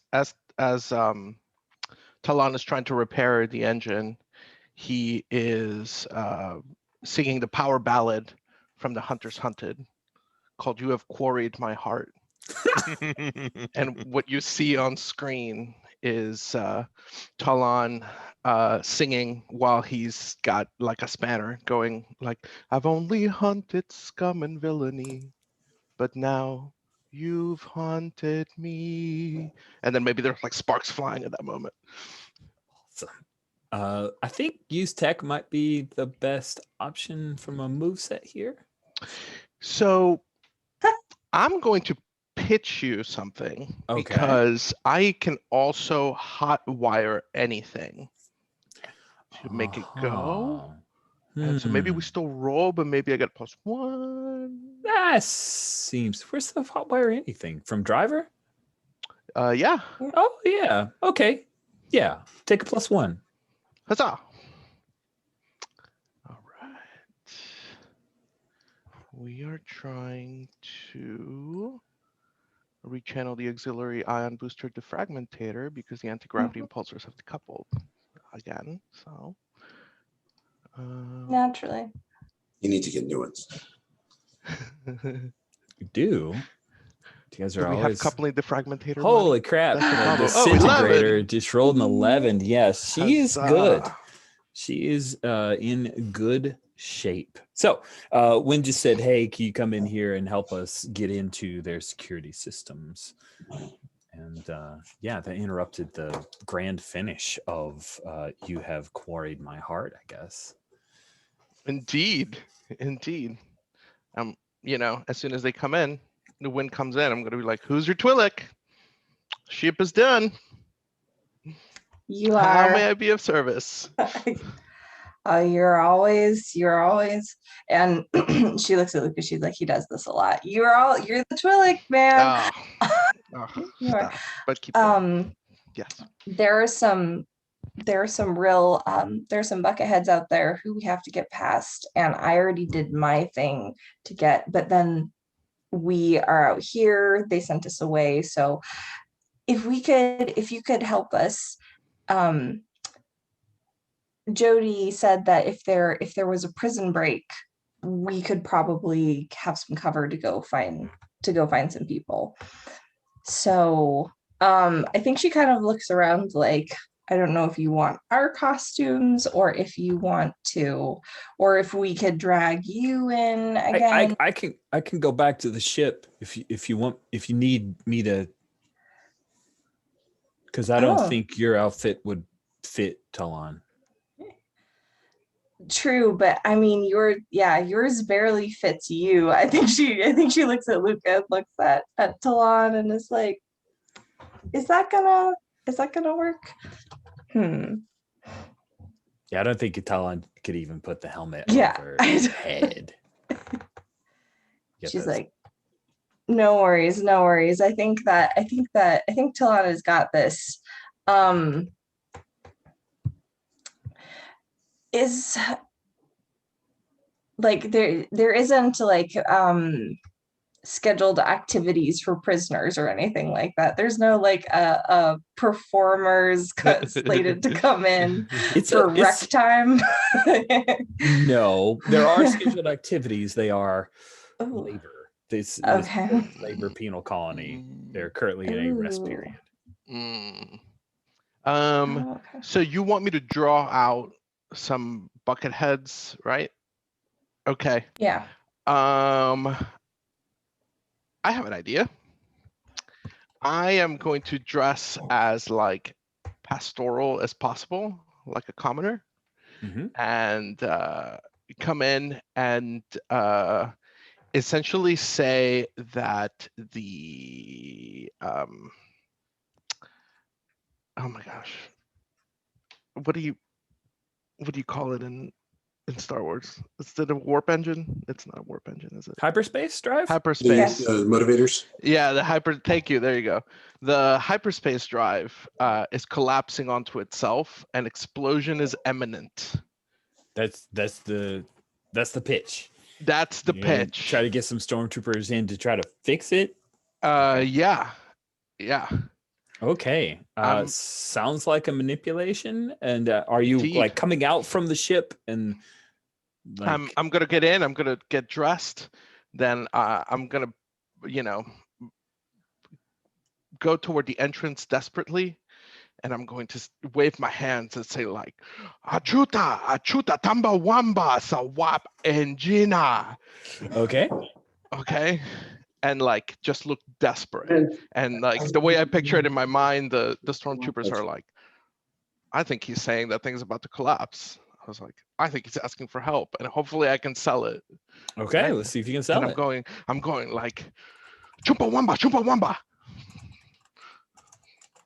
Somebody help! It works. Okay, good luck. Oh no, baby. It has not worked. Awesome. Our first miss. Yes. Wait, was that a manipulate? Yeah, it was a manipulate. Oh no, so I get a You get a modifier. +2. So it's actually an 8. Damn. Oh, I'm sorry, Rich. Oh, I was excited about man. those misses. Oh, sorry. You guys We keep could treat it as a miss. He got his hopes up. I I'm hope so. sorry, Rich. Get all this feedback of like, I want to combat, but I want to I know. talk to people and manipulate them and trick them and be sneaky.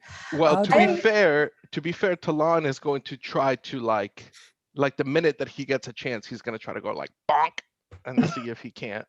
Okay. Yeah, they quickly confer, and both stormtroopers are going to come out from that kind of front desk area and make their way through. Just so we're clear, like there's a force shield between the landing because it's so hot, guys. So, but they can, they'll quickly like turn that off, and then they will step out. What's going on, Twillick? I'm gonna continue in Huttese and hope Okay. and hope And that they the like hope know is, enough like, Huttese. You Yeah. want to kick some shebs with the head butt to head butt thing? Yeah. Or you know what? I mean, it's time for the space shotgun to come out. Yeah. So I think I'm gonna have that moment like Han Solo when he's like, that was a boring conversation anyway. And like they don't know enough Huttese to know. And I think I'm just gonna go like, well, my Huttese was never very good anyway. And out of like my peasants like vest, I'm gonna bring out in slow-mo Old Faithful. That's a real big vest. Like still trying to figure out the like extra Doctor Who-ish vest that you have there, but- or even better, they're like the peasant is packing, right? And that's when he's gonna yeah. Okay, let's see you kick some shebs. All right, let's do it.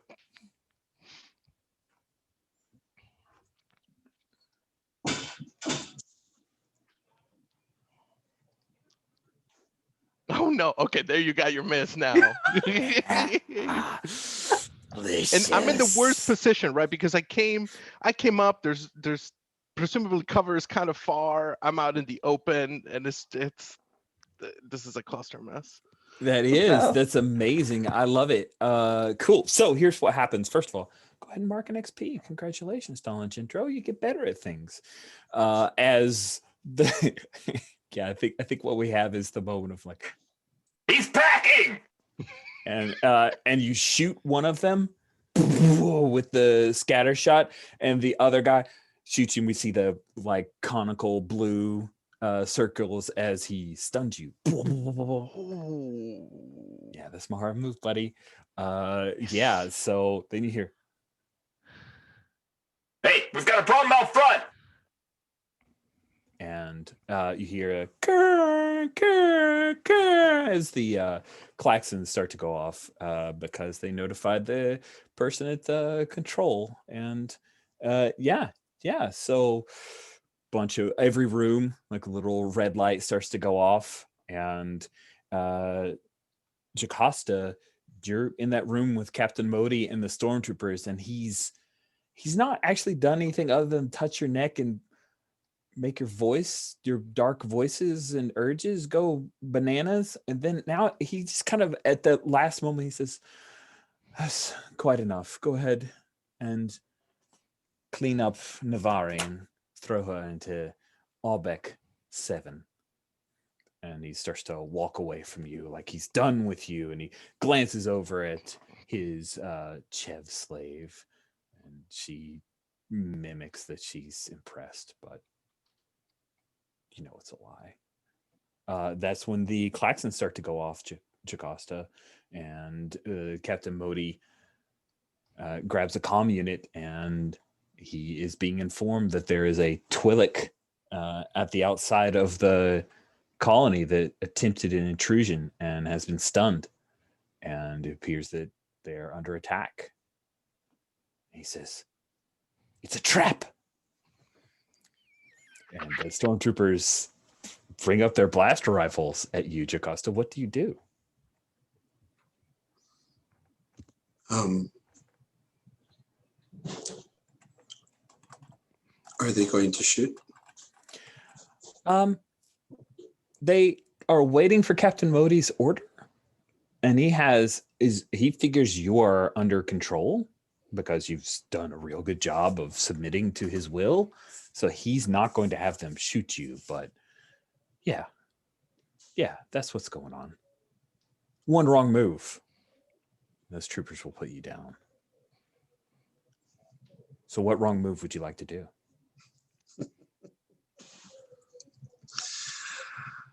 I've only got,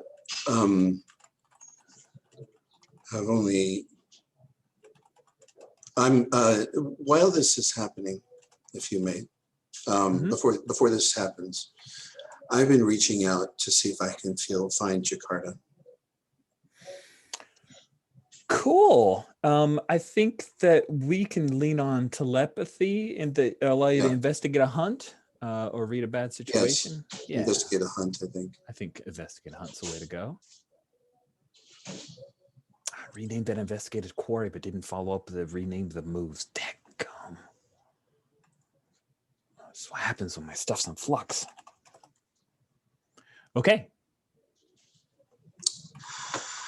That's the 6th. Oh, really? Yes. Jakarta is not here. She's not here at all. Either she was here and has been taken away, or you were lied to. Or more likely, Luca was lied to.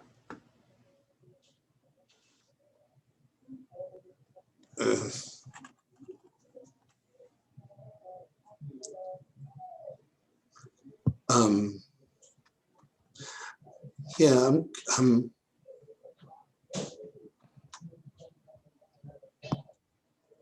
okay,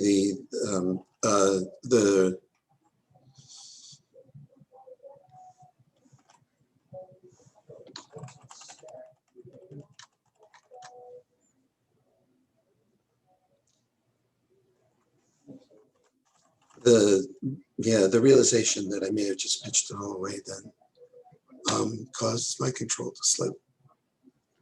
Uh-huh.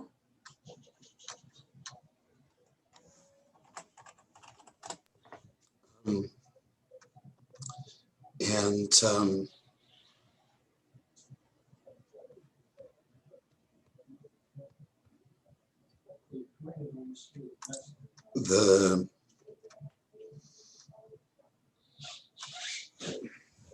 I'll give in to the dark side. Sweet. Does that look like kicking some shebs at this moment, lashing out in anger? It does. You get a +1 on this particular moment. Your voice in your head is very happy. That's an 8. Nice. So on Kick Some Shebs, on a 7+, you and whatever you're fighting inflict harm on each other. The amount of harm is based on established dangers in the game. So how do you imagine you take out one of these stormtroopers? I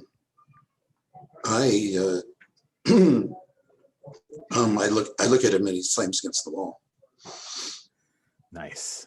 And as you are doing that, you're shot by the other stormtrooper, and that is going to be a beautiful 3 harm from a blaster carbine. As he fires and hits you in the side, it smarts a great deal. So when Jody, the alarms suddenly go off, and you're hearing, the comm chatter that the penal colony is under attack. What do you wish to do?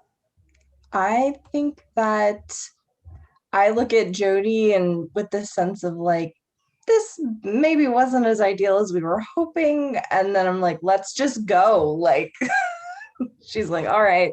Yep. And Jody's beating feet back towards where the prisoner area is, saying, yeah, sounds good. Sweet. Yeah. So then Jody and Wynn and Luca, who's like, there's a moment where he's like, and he's chasing after you guys, leaving the plastic helmet behind. Thank goodness. All 3 of you are headed towards the main guard station, right? Mm-hmm. Yes. Sweet. There are stormtroopers are headed your way as well, and they have their blaster rifles. They're going to shoot at you. What do you do? I think Wynn just goes, no time for pleasantry, boys, and pulls out her blaster and just pops Kick some off. shebs. This is gonna be fun. Yeah. Is this whenever you charge into immediate danger without hedging your bets? I think you have done that thing, yes. Then I get to inflict +1 harm just before I even roll anything, I think. That's awesome. You can spend your hold to inflict +1 harm. Yeah. So I think maybe what happens is one of the stormtroopers misjudged a door and clonks his head. Because that's what stormtroopers do. It's fantastic. I love that. And then I'll roll for my blaster bolt at somebody. Okay, go for it. Okay, I forget. Modifier 1.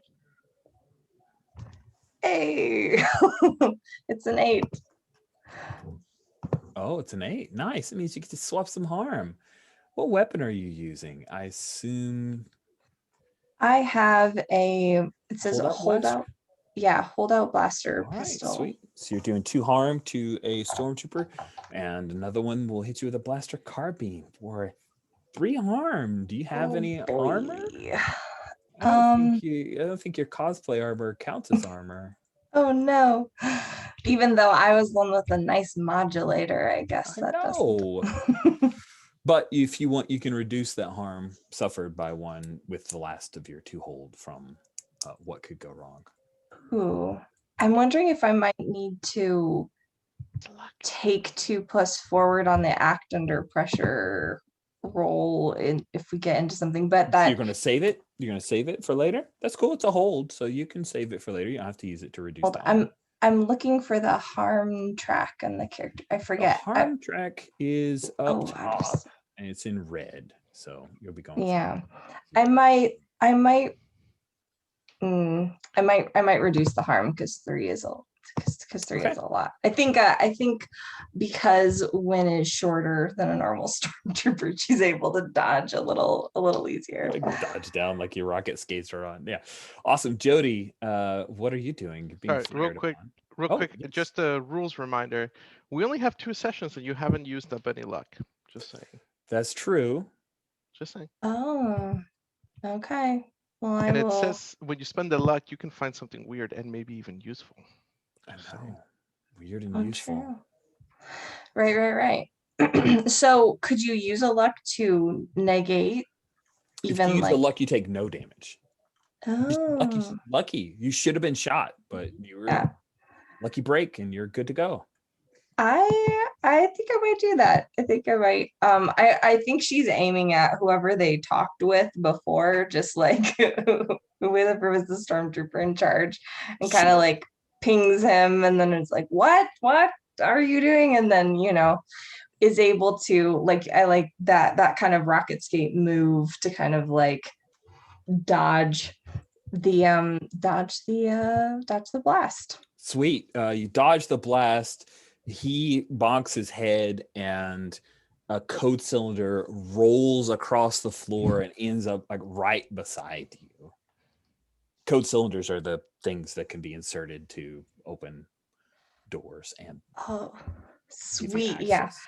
I think she grabs it up in one motion and then goes like, Jody, catch, and tosses it to Jody, who's ahead leading the charge.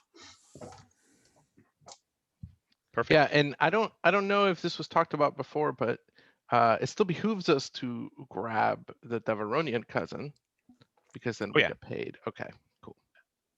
So I think Jody's gonna. So how many stormtroopers are there? There's a number of them, There are right? 3 stormtroopers right now. So there are 2 in the room with Jocasta. Well, 1 in the room with Jocasta. Jody has no idea where Jocasta is. Oh no, right.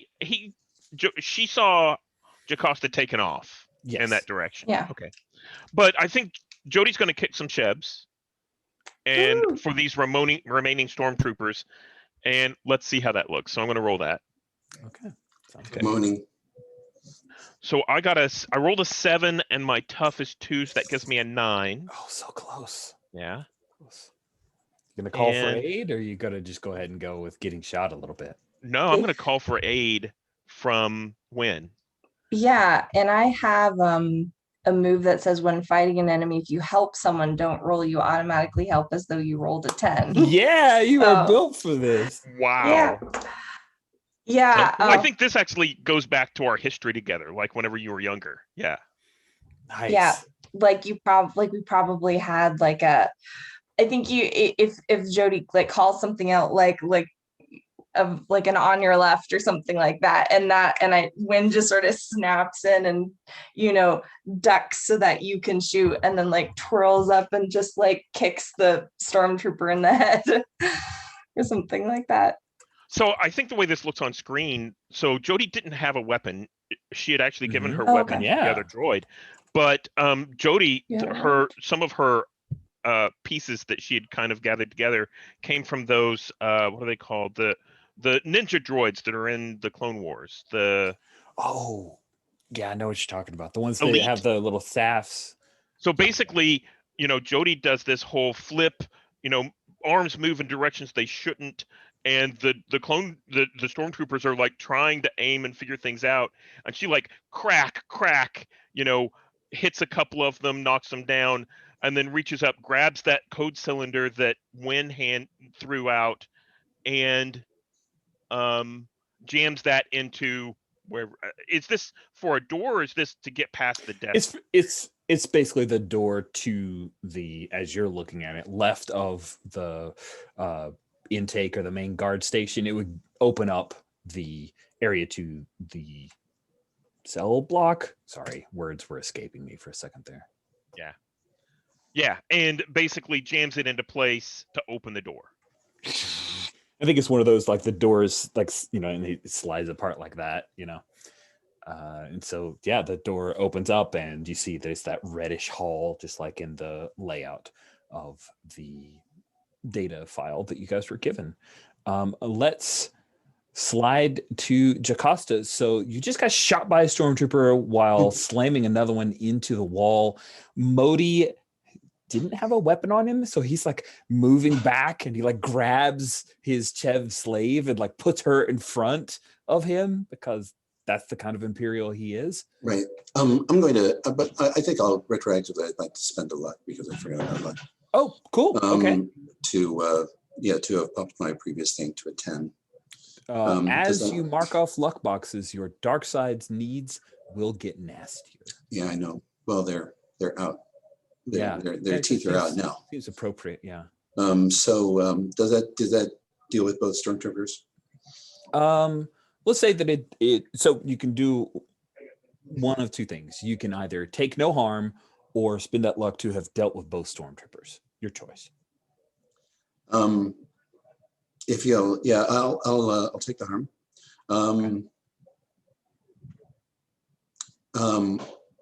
I have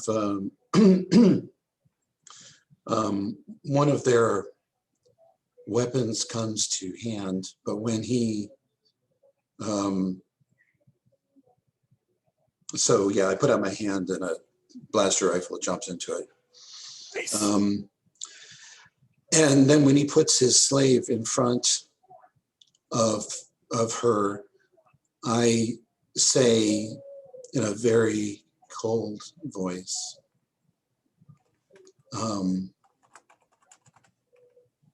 you know, if you hadn't done that, you might have lived. And I will force choke him. Wow. Yeah, that is appropriate. So it's one of those, like, and he lets go of Tracina and even gurgles out her name, begging her for some kind of aid, and she just steps away, those beautifully wide eyes watching the horror of what you're doing to him. We cut away to Talon. You wake to the smell of Bacta spray, and there's a droid. They're hosing me down. There's a droid you have never seen before, who evidently has sprayed it on you. Wake up. Wake up. You need to start the ship. We are going to make a hasty exit. I do not wish to be here anymore. Shouldn't you buy a Twi'lek a drink before you spray him like that? I do not understand. That's okay. I feel better. Thank you. What's going on? Get on the ship. Start the ship. Are you not the pilot? Whoa. I am the pilot, which is why You see there's a dead stormtrooper right beside you. And you're on the landing area right near the ship, and it's incredibly hot. Like you look across, there's that haze of the heat vision and everything, and this security droid is trying to pick you up and push you towards the ship. Hey, I'm the captain around here. I give the orders. I do not have a restraining bolt. Oh, so we freed you. Great. So you have me to thank. Jody told me. Yes. We are leaving. No. Jody also probably told you that you have free will. Okay? You have free will. I have free will. So if you want to come on as my crew, I will consider it. Understood. Nice to meet you.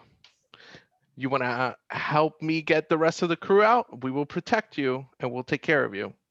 Just like we take care of Jody. We take care of each other. Understood. Sweet, I made a friend. Okay, me and my new friend are gonna go back in, and we're gonna egress the rest of the group. Sweet. And I have a really bad headache. Dang, Ferric. CS244 hands you the stormtrooper blaster rifle, and then turns and starts moving more quickly into the area. You hear blaster fire going on. There's a klaxon still sounding. You see a few stormtroopers coming towards you, Talon. It's going to be awesome. When Jody, you guys have a code cylinder. You've made your way into the actual prison blocks. You know from the data file that Jody was able to get who is where in the cell blocks. All the prisoners are standing right by the door.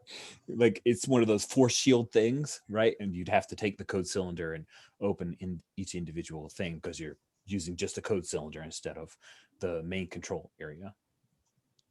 Okay. I think we know which order we're gonna free people in. I think we free the Deveronian last, since we know premonitionally that she might be rowdy.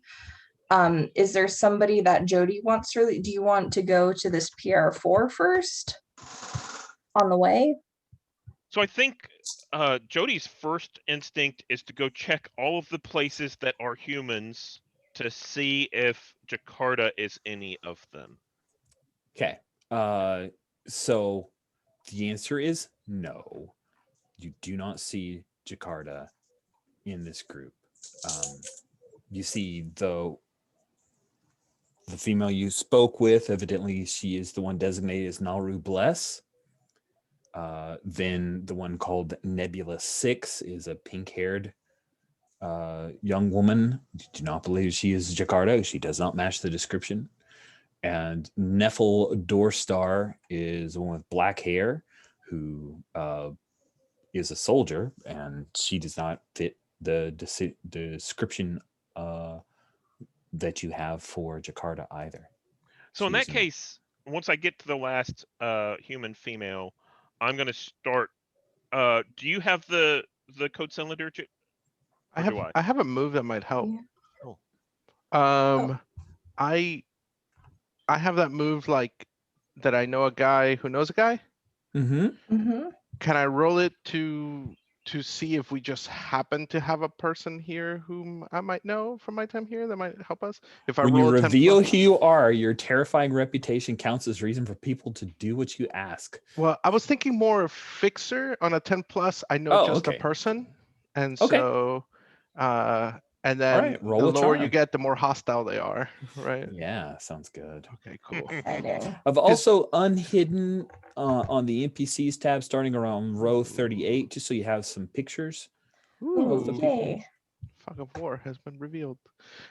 So Jody, remind me, you were trying to remind me like what you're looking for exactly here. Oh yeah, so basically this is I'm looking for Jocasta. Mm-hmm. And if I don't find Jocasta, I think my plan is to just start opening doors to cause more confusion. I think the next person would probably be the Daveronian. We're here for Jocasta and then the Daveronian, and then let's just open all the doors we can. Okay, I'm gonna roll to see if I just so happen to know the right person who would know where to take us. Perfect. And the thing you want to know, I'm sorry, I just want to make sure that the person who presents and answering the question you want answered. So what do you want them to have the ability to try to know? Let's see. How are they helping you? Yeah, we know the person who will be interested in giving up who Jakarta is. Okay. Oh, so yeah, information on Jocasta. Or Jocasta, excuse me. Who? Yeah. Okay. Yeah, who Jocasta, who and where Jocasta is, and who and where our Deveronian mark is as well. Yeah, that's what my question was, is I was going to see if any of these people knew Jakarta, like if she had been here and then was transferred. Cool. Okay. So let's let's let Talon's move dictate how lucky you guys are in this. Okay. I rolled an 8, which means I know a person, but there's a complication. So the way that I see this is maybe I'm back on the comm and Jody's telling me the plan, and I'm like, Jody, like start reading off names. Who's in there? Oh, I think I say something. I think I start reading off names, and I say something like, "We're looking for Jocasta," and whoever you want to be interfaced with is the one who shouts out and goes, "I know more about Jocasta." Or no, I'm sorry, Jakarta. Yeah. Sorry, the names are close. So sorry about that. Okay, cool. Yeah, and I think it's going to be Nakub Reven, the Rhodian pirate, whose ship, the Unta Gunta, was captured trying to raid Imperial supplies. Yeah, so Nakub Reven, Talon, I think two of you know each other real well. It's not a good relationship.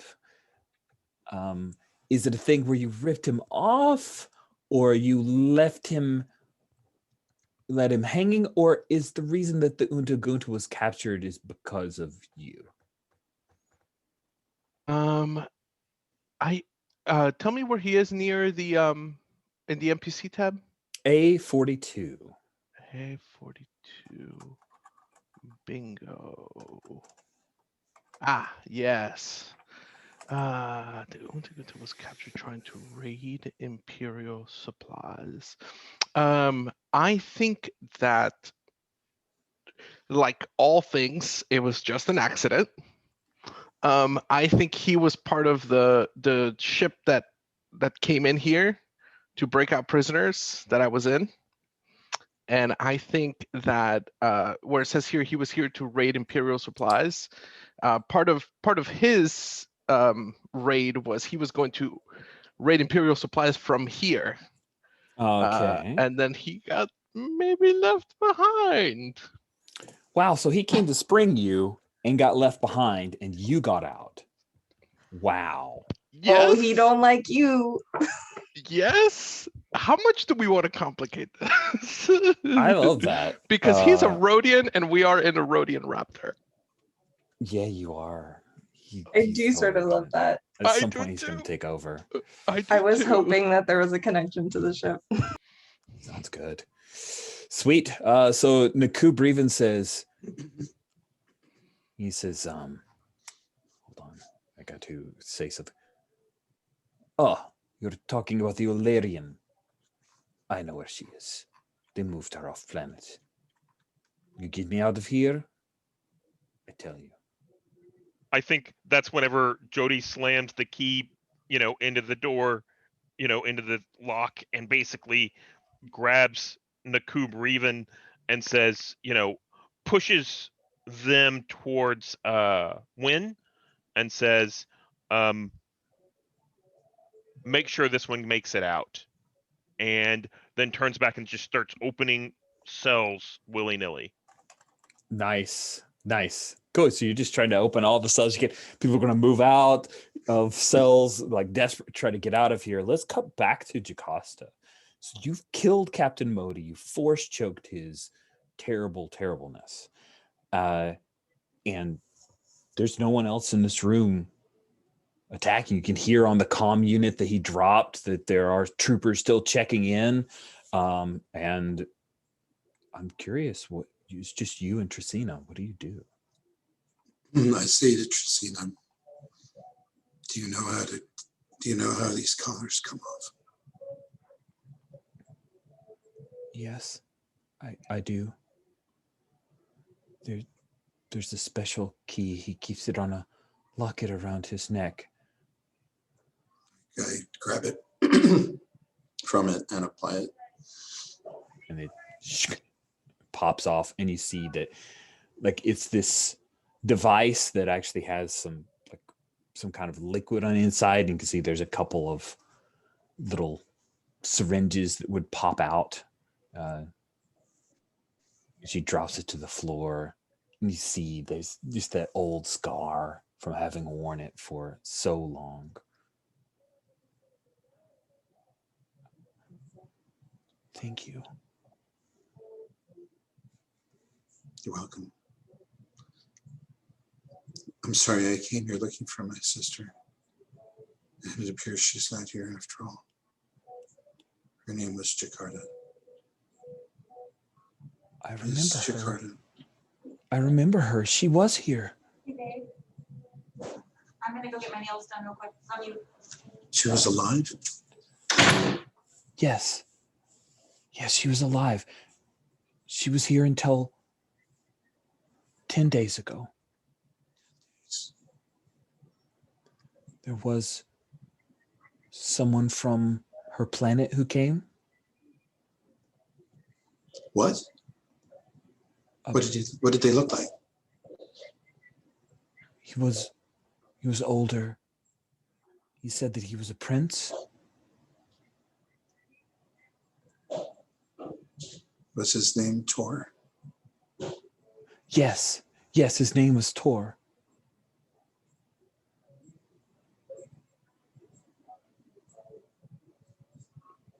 I'm sorry, you seem upset. And she, like a trembling hand, she puts it on your shoulder to try to offer some comfort.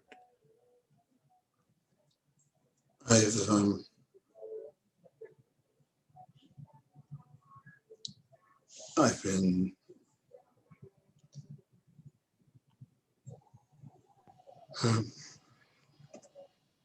I've been a fool. If I don't know if we have room for you, but there's a ship on the landing where you can stay with me. I'll try to get you out. Yes. Thank you. And I'm gonna try to make my way down to where the cell blocks are, I guess.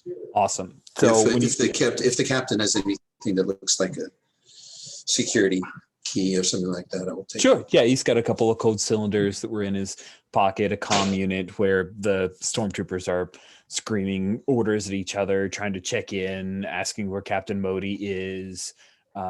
You overhear as TK909 is telling everyone to lock the place down. They're calling for reinforcements, and yeah, things are about to get messy. When you step out of the door from that multi-purpose room, you see that there are a bunch of prisoners who are making their way through the thing. And you also see that there are some stormtroopers who are about to gun them down. What do you do, Jocasta? Jody, we'll say that you see this as well. Like you're moving out. Maybe P4 is walking out with you. And you see that there are some stormtroopers coming in, and they're just going to try to mow down these prisoners as the prisoners are like, just go, overwhelm. So I think some of the prisoners are armed from the stormtroopers that we took out on the way in. Yeah, few of them would have grabbed the Ratataki, though. He's just gonna run forward and try to beat some heads. Yeah, others have grabbed. This is definitely going to be a nice little battle, Jody. Yeah, that makes sense that they would grab blast rifles as they're able. You see Jocasta, and Jocasta has some woman with her that you've never seen before. Well, no, you would have seen the girl with Captain Modi. You don't see Captain Modi? What is her name again? Tricina, and I'll move her into NPCs. Thank you.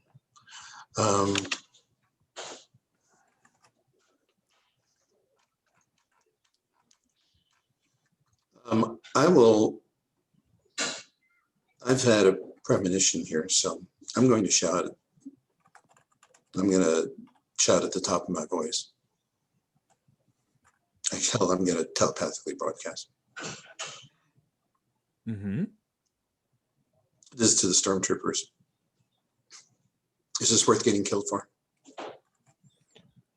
Interesting. Okay. I think you're trying to manipulate them, right? Yes, I am not good at that, but I am trying. Oh.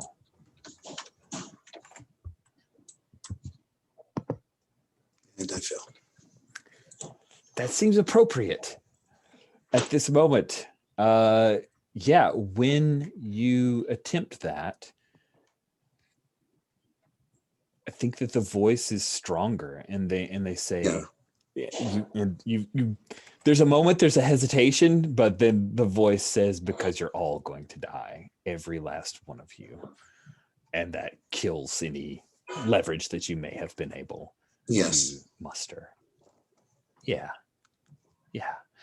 And I think Talon and Wynn, you guys hear this too, right? It's all broadcast. It's to all the stormtroopers, but it kind of went to everyone. Is this worth dying for? Because you're all going to die, is what you hear. Oh boy. That's demoralizing. Yeah. I think it just is an information to win on, like, this is where Jocasta's headspace is. Like, okay, voices are loud right now. Got it. Who is letting the Deveronian go? Talon, is that a thing you want to do? You've had a lot of spade of good luck so far. Definitely. Yeah. Definitely. Yeah. And the droid that is with me is CS? CS244. CS244. Cool. Yeah, I'm gonna bring CS with me, and is CS like just sort of following my lead and coming with me? Yeah, pretty much. All right, if that's the case, then yeah, we're gonna break out the Deveronian. What was her name again? Her name is Elisor Targon. Elisar. Yep, we're gonna break out Elisar. Sweet. So you the force shield goes away and she just steps casually out. You hear the blaster fire from before. And she Sounds walks good. up and gives you a hug. Like a quick hug. Talon, you are always my favorite. Oh, Elisar, you charmer. How's your trigger finger these days? Oh, it's And itchy. go ahead. It's itchy. Well, I have a gift, of course, Oh, fit for a armor. princess, and I'll give her the stormtrooper because I had my shotgun, so I'll give her the stormtrooper blaster. Yeah. Perfect.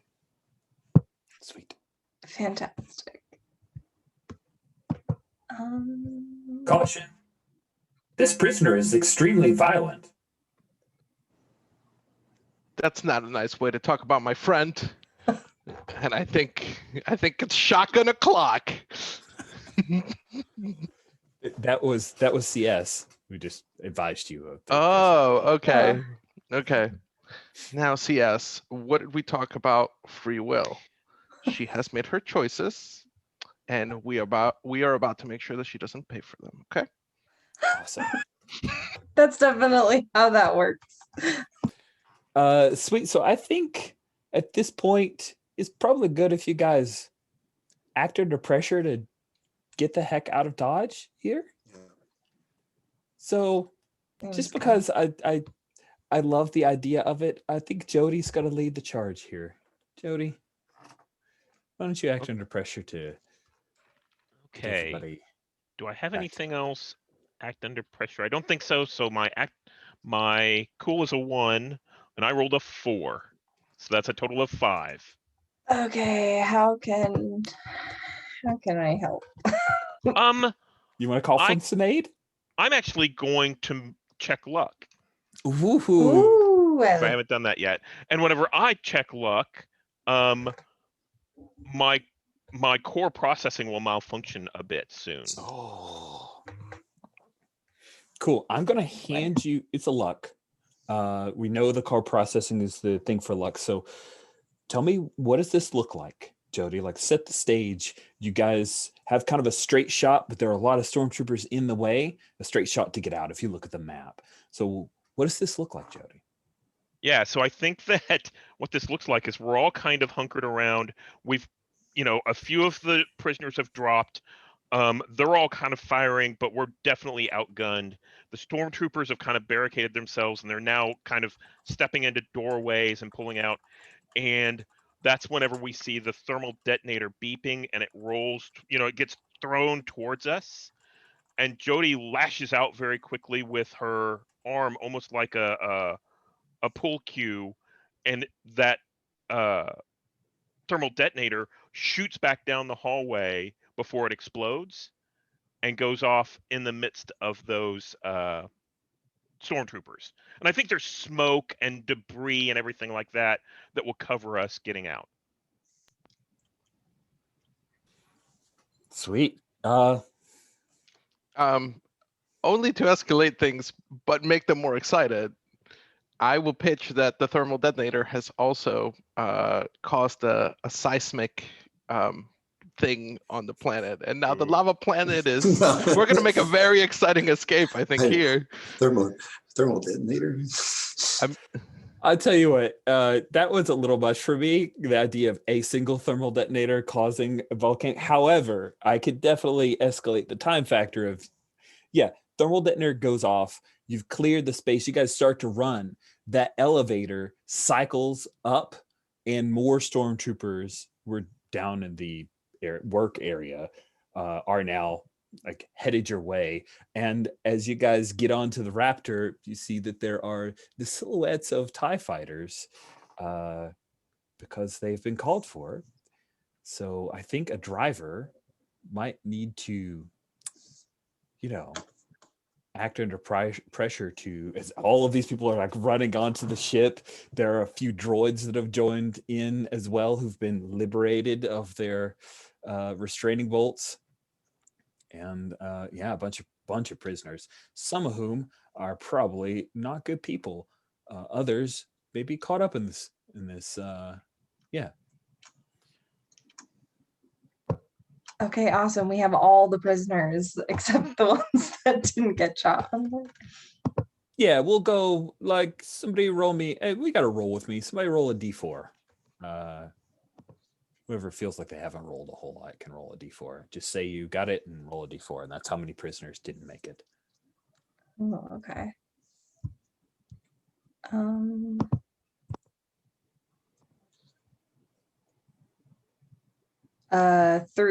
3. Oh no.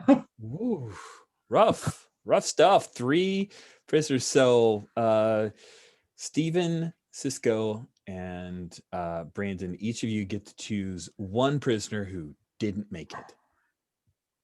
I really want Neb6 to make it. Yeah. Look at you, like, lobbying. I know. I love Neb6.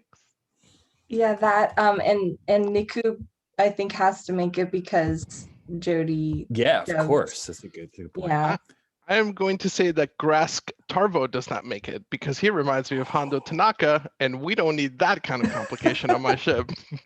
So Grass Taro doesn't make it. And that doesn't mean they're necessarily dead. It just means they don't make it. So Mhm. I rolled randomly, and what came up, I'm just going to count from left to right. What came up with was Grask Tarvo, but since he's already been shot, it must be Dabul Bindo. Oh, the Athorian. Oh my. Oh no. great beyond, he says as he lays there on the Imperial Penal Colony floor. All right, sweet. One more, Brandon. One more individual that does not make it. Doesn't mean they have to be dead. Just means they don't make it for whatever reason. I'm going to say HT37 decided to stay behind.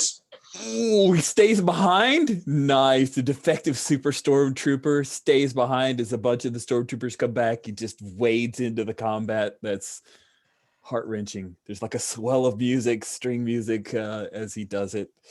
And He wants to do this. Yes. That's so appropriate. That was one of Steven's characters from previous games. It's so good. Oh, love it.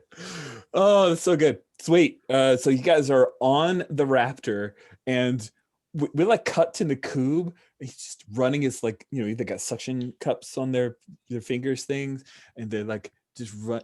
Nakub's running his fingers along a piece of the console, admiring this. This is such a good ship. Such a good ship. So yeah. Can I enter the scene? Of course. And be like, hey, get your suction cups off my ship.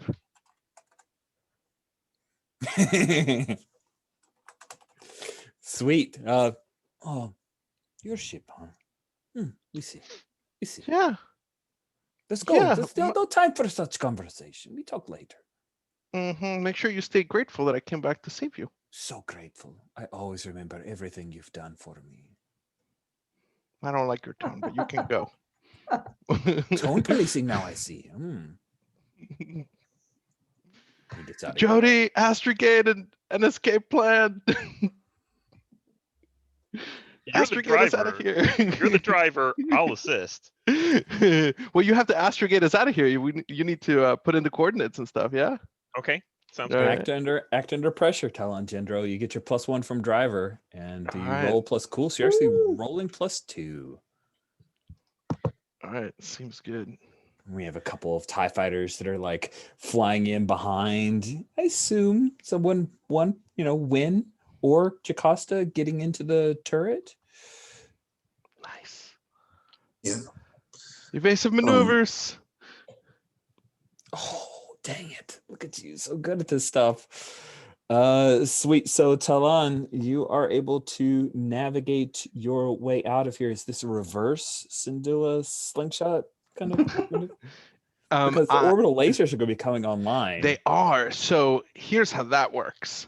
Do you remember like the circular things that give fighters like a hyperspace capability? they're like circles, and then the fighter goes in, and they like lock in. Yeah. Okay. And then like, okay, so there's something of that sort, but for freighters, right? And so we're gonna have this circle that can like go around the neck of the ship, and it is what allows ships to leave here without getting shot. Oh, interesting. Yeah. So the Raptor is gonna be wearing like a little cone of shame as a plot device. Yeah, but you got it. I've been thinking And about I think this. I think we got that information from either some of the prisoners or some of the droids or something like that came on board. You asked Jody to help navigate out, and that's how that information came about. Was like, oh, we have to take a caller with us. Nice. I like that. That's cool. You get a payoff for saving the prisoners there.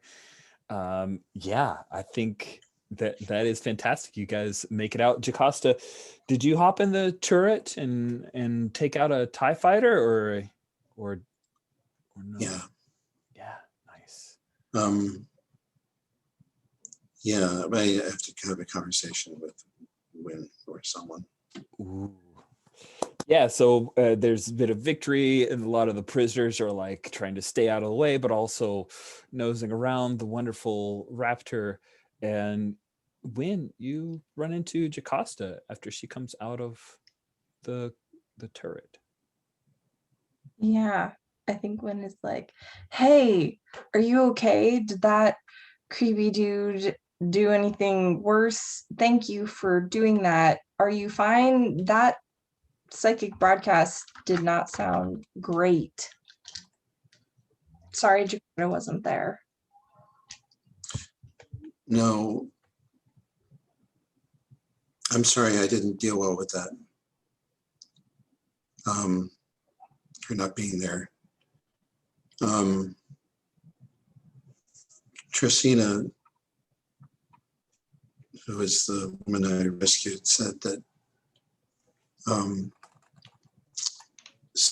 Tor took her away. Oh no. Wait, so does that mean she's back on your planet?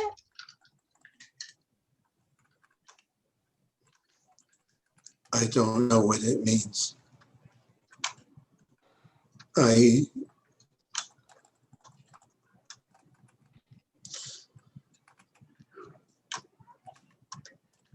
don't know if it was just a huge payoff or if they've sided with the Empire Remnant, or it must be one of those.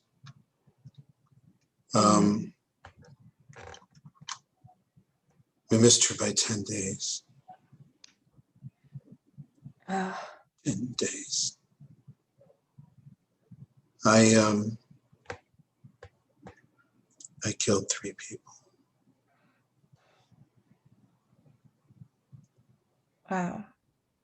Well, if it makes you feel better, they seemed like really bad people. But I think when puts a hand on her shoulder and is like,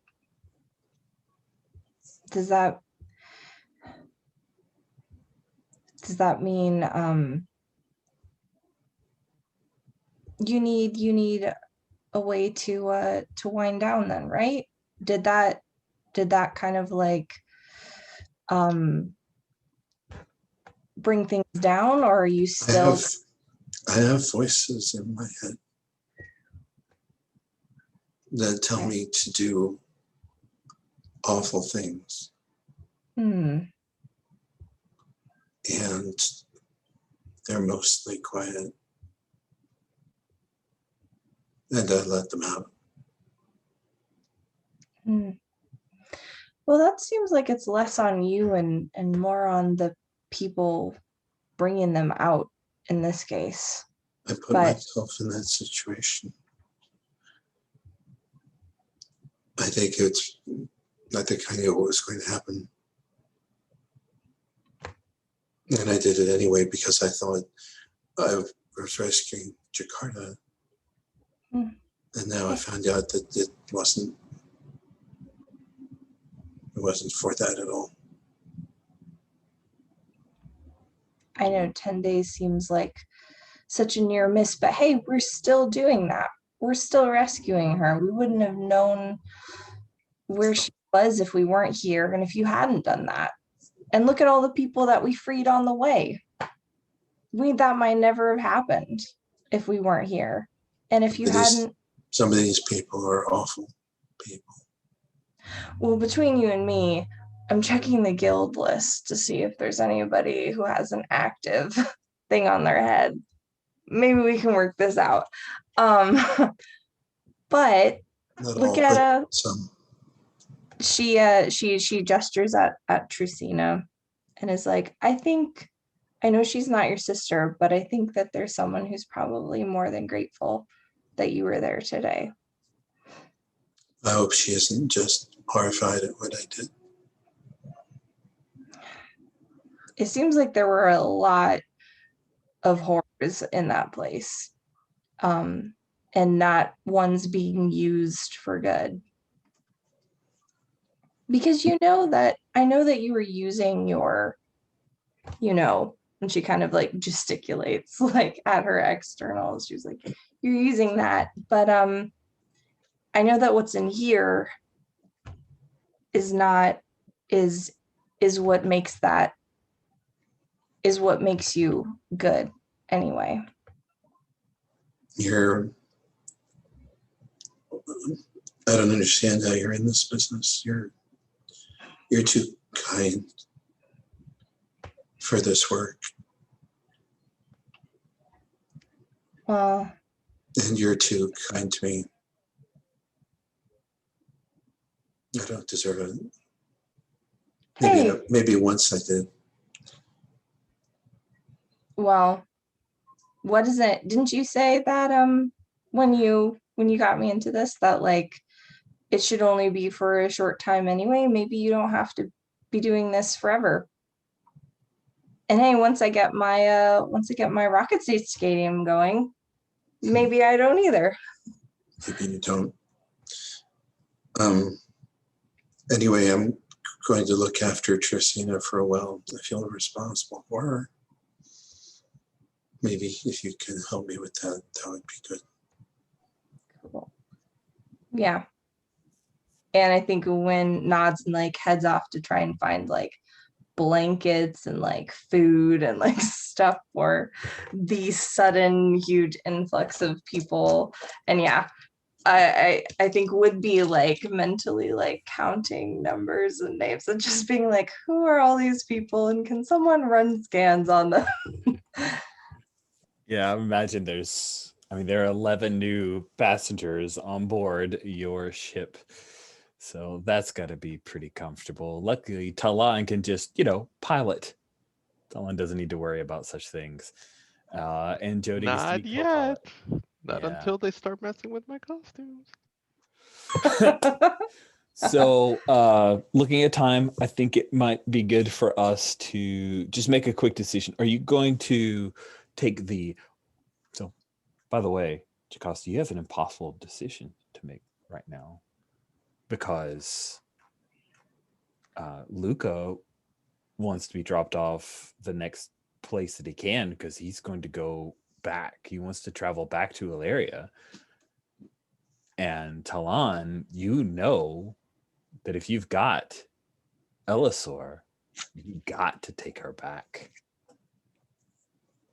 So, do we jump to you guys heading to Terrace? I have an idea to pitch. Sure. It says that I get a shuttle, and I absolutely love the Ghost. So if you can have a little tiny ship inside the big ship, that would be so awesome. A small shuttle? Sure. But if that's true, then you've effectively split the party. Is that what we as players want to happen? That I don't know. That I don't know yet.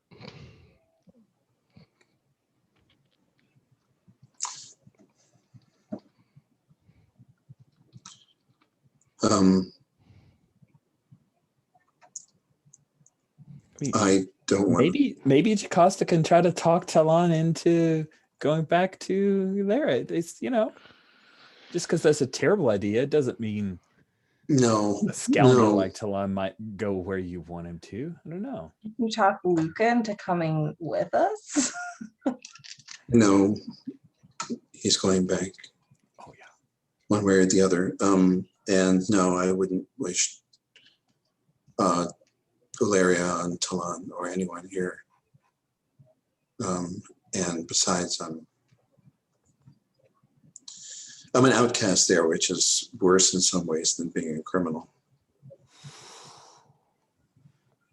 You're gonna let it go? Hope that Luca is able to. Man, I wouldn't trust Luca to get his own food at a buffet. Luca's like describing what all went on to a very rapt Arianya and Nebula 6, and they're like, oh yeah, that's great. We're so glad that you came to save us. Oh, it wasn't just me. I did help with the plan, and I did pose as a stormtrooper. And, I trust him less than I trust gas station sushi. oh my god, that is harsh. Yeah, I don't like him. I don't think that he has ill will. I just don't think he's competent enough to pull off what Jocasta might have to put on his shoulders, but it's up to her.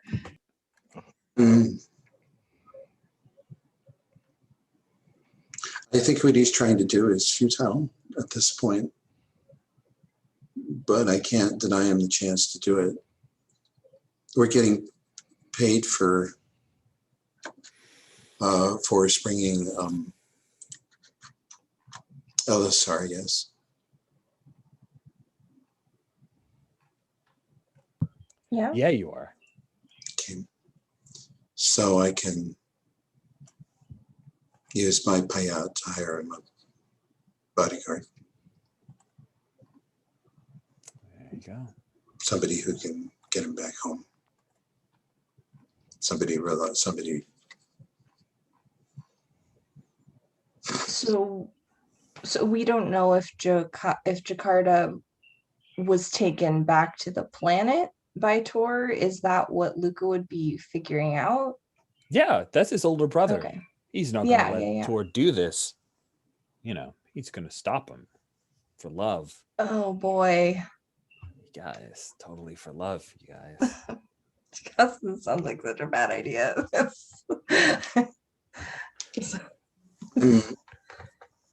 I would like nothing better than to see my sister, but even if I went back to Ilaria, there's no likelihood that I'd be able to do it. That's the problem with an outcast. So you gave Romeo a sword? Do you have a better idea?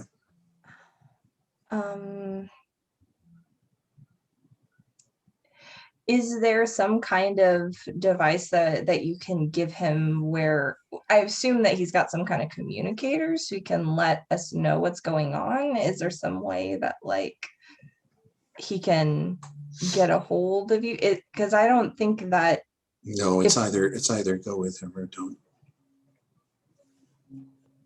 If Tor was able to pay off Imperials to come fetch somebody out of a hugely secure prison, I don't think that this is going to be a peaceful solution, even if he is related to him. I don't know if being an outcast is a barrier to whatever's going to have to happen. But I hate the idea that you'd be going in alone. Are we turning in Elisar back to Talon's people? You'd have to go to Terrace to hand her over. Okay. But yeah, if you do so, there will be a payout of 3 each to each of you.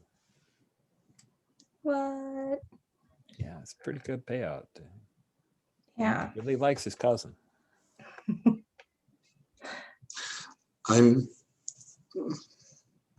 Hell. I have to try and see my sister at least one last time. So I think during this discussion that's going on in the background, we walk by and then like the closed captioning picks up, text from Jody where Jody's basically telling the newly freed robots, those that don't really understand what's going on. I think the bounty hunter or the gang member knows kind of what's up and what free will is, kind of thing. But Jody's saying we're all a team. We're all together and we're trying to make sure that everything's going to be okay, and work together as a group, which is something you're not used to. You're used to being ordered around, and we take care of each other. And I think that's the background text we get as Nice. As Jacosta's saying, I want to see my sister one last time. Nice. Mhm. So you would have to be you're getting on the shuttle with Luca to go back to this place. Like I I say we all go back. yeah, I just got an idea. of course. I mean, Our Deveronian mob princess has a little bit of a bad streak in her. So I think she sends a communicate to Dad and she goes on an adventure with us. And she lets him know that she's safe. And she buys us just enough time to help Jocasta out and do the thing. I think you're going to need to manipulate her to go for I that. actually propose we send we send the prisoners and everybody back. We'll get the payout, but we head off to go find Jakarta. We put her in the shuttle. Yeah, because Wynn is like one leg into the shuttle with Jocasta. Like this is we can't send her alone. I'm down with that. Oh, Predator, we barely knew ye. But we send the mob princess off with their shuttle. Wow. Okay. Because we're family. Yeah. But I think we know better, right? I think Jacosta's told us enough about this Deveronian. We put the collar around the shuttle and lock its coordinates, so it has to go back to Daddy, right? Sure. Sidetrack it. Yeah. But I love the idea of the shuttle coming in with like a collar around it. A stolen collar. Awesome. So you send Jody, her off. I like that you trust beings like this, but this is a roll of the dice. Lucky for everybody, I like rolling dice, so we're gonna see what she does, but I don't think we should expect to ever see the Predator again. And I think I'll put my arms on the shuttle and kiss it one last time and let it go. No, it'll be in a chop shop before morning. Probably. And now's whenever the Nikub Ravine turns to you and says, "Keep your suckers off my ship." Cool. I'll put the suckers wherever I want on my ship. Narratively, LSR is sent so you guys can fulfill your bounty and get paid. She's sent off. I think LSR is gonna she convinces the Umbaran, Arianya, to come with her. Like the two of them maybe have some kind of we'll work together type deal. And you guys are free to head off to Ularia, right? With Luca and try to find some way to deal with Jakarta. And Arianya and LSR are gone for a brief period of time when someone finds the dead body of Tikazia in your refresher. So, okay. Love keeping prisoners on board all together. Cool. So everyone gets 3 payout when Alessandra actually does show up back on Terrace. And let's do our end of session questions. Did you conclude the current hunt? You did. Congratulations. We did a thing, you guys. Look at Did that. you make the Bounty Hunters Guild happy or satisfied? Bounty Hunter has no love for these guys. Maybe. We got them, and we also got a bunch of prisoners who may have some prices on their heads as well. I feel like we got out with a lot of people. Got out with a lot of people. Several of them do have bounties on their head. Now, like turning them in, that's interesting. It'll be fun. But yeah, okay. I'll go with that. Let's go with our next question. I think maybe the Thieves Code dictates that we let them go and Yeah. warn them that they have bounties on them. And the next I time think we see so. 'em- We weren't hired. to Exactly. bring Oh, them. true. Yeah, All but the right. next Yeah. time we see them, maybe. Pew, pew. So Next time I Okay. see you, you're fair game. I think that's pretty. I dig that. That's cool. Then, did you learn something new and important about the galaxy? learned a bunch. Learned all about that prison planet. That was fun. We learned what a Syndulan slingshot is. Did you learn something new and important about one of the hunters? We learned that I had been falsely imprisoned. Or imprisoned. That's true. Yes. Yeah. Or just regular imprisoned. Just regular imprisoned. I think I'll go for regular imprisoned. Sounds good. Awesome. So then that will be 2 XP for everyone. Don't forget, with your payout, you can spend it 1 for 1 to get yourself more XP. You can also use it to complete your drive track, like 1 for 1 to increase the drive track.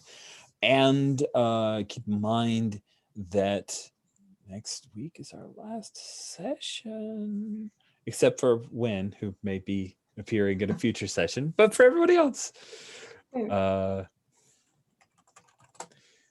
Good. So let's quickly end off. We're past time, way past time. Sorry about that.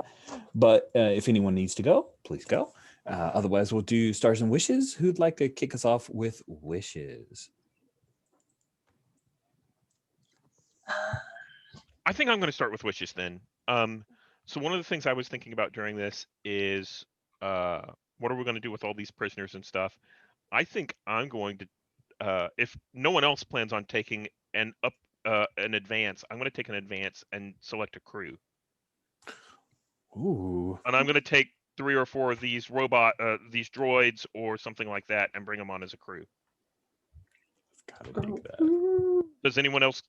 I didn't want to step on anyone's toes if someone was like, we've got 12 prisoners. We can, yeah. Okay. That sounds super fun. Yeah. And I'm probably going to make super silly little droid things like the waitress bot from one of the movies or something like that. So. Yes. Great. I vote for a med droid that goes ooba. Cool. So yeah, thanks, Steven. You're gonna get a crew. Who'd like to go next with wishes?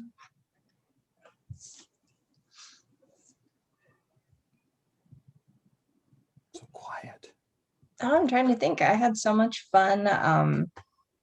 I had so much fun. I'm like, I just want to do it all again. That's kind of like, yeah, I think it was a lot of fun to do the like team up on the stormtroopers. So I think when might try and lead Blaster first a little bit, because she's not as good. Even though the build is very good with like sneaking and charming, I think it's a little harder to come up with great ideas sometimes for me. But I think that it would be fun to be in a scrap again. Like that's it. So yeah, but yeah, otherwise I can't think of anything. I just want to go around again. Cool.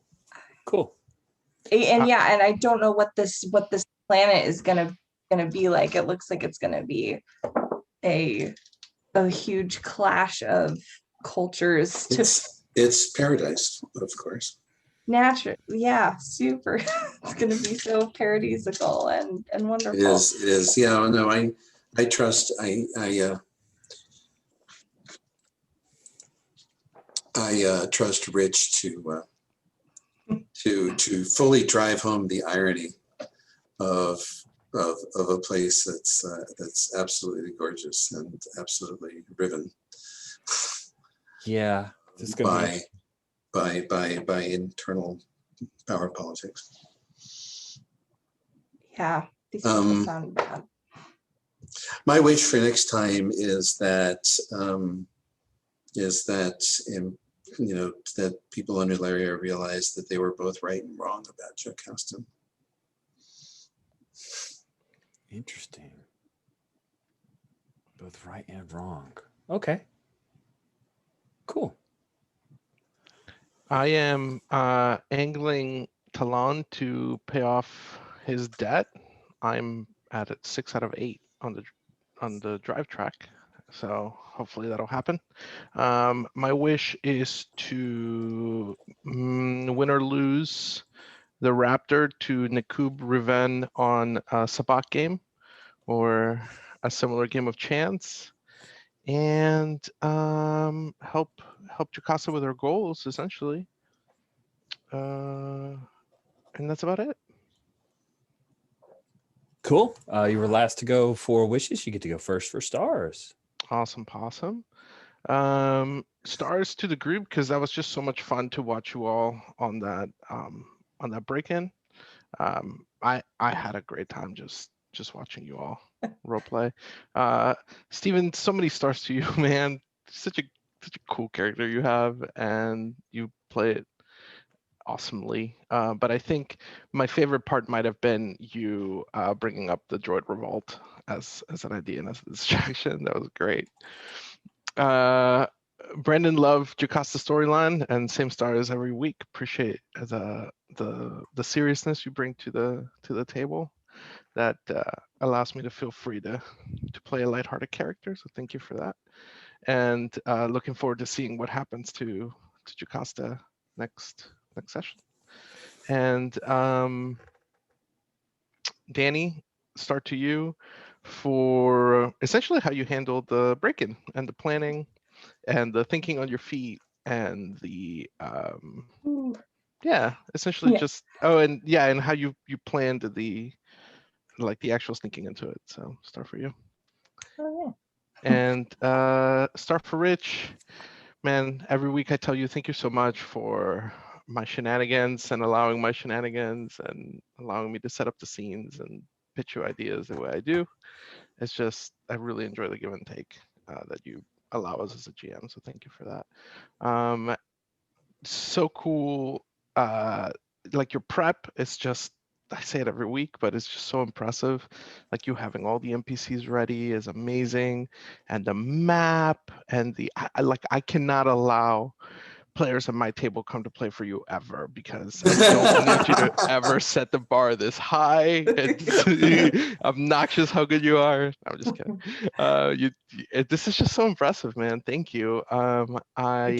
Thank you for the tab that you have for the Raptor. I went in here and I hadn't before, and I was like, look at all the things that the Rich put in here. This is just so cool. There is the angle at which our door sits vis-a-vis the ground, and you just did a great job. Thank you so much. I like the history now has your fix, your mechanic fix on it. You recently rechanneled the auxiliary ion defragmenter because the anti-gravity impulsors had decoupled. So good. So good. Love it. It's Awesome. what gives the Raptor charm and personality. And thank you again. Thank you for letting me add all of my shenanigans, like allowing us to have a little ship inside the ship. It's like, it makes me feel like a little kid. You had it for like 5 seconds and then you just gave it away. But just the fact that it exists, it makes me happy. It makes me think of when I was a little kid and I would play G.I. Joes and the ramp would fall and a vehicle would come out of the vehicle, and it's just like so cool. That was good stuff. That was good stuff back in the day. Awesome. Thank you, Cisco. Brandon, do you have any stars you want to hand out? Oh, I loved so much of what everyone did. The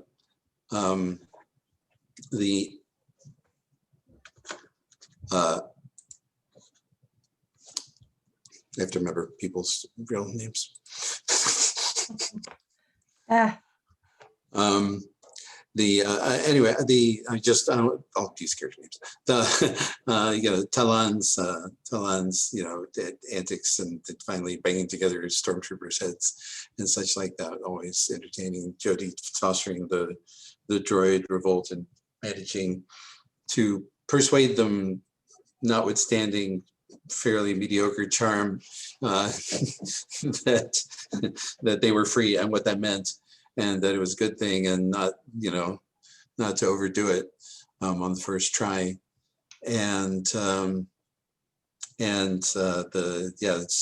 the Wynn stepping up for leadership role, and especially Rich. Yeah, the NPCs really come to life. I'm always impressed with that, and the pictures and the descriptions and such like that, and even the ones that we didn't encounter, they seem like a real live presence just because they have a name and a face and such, and that's fantastic.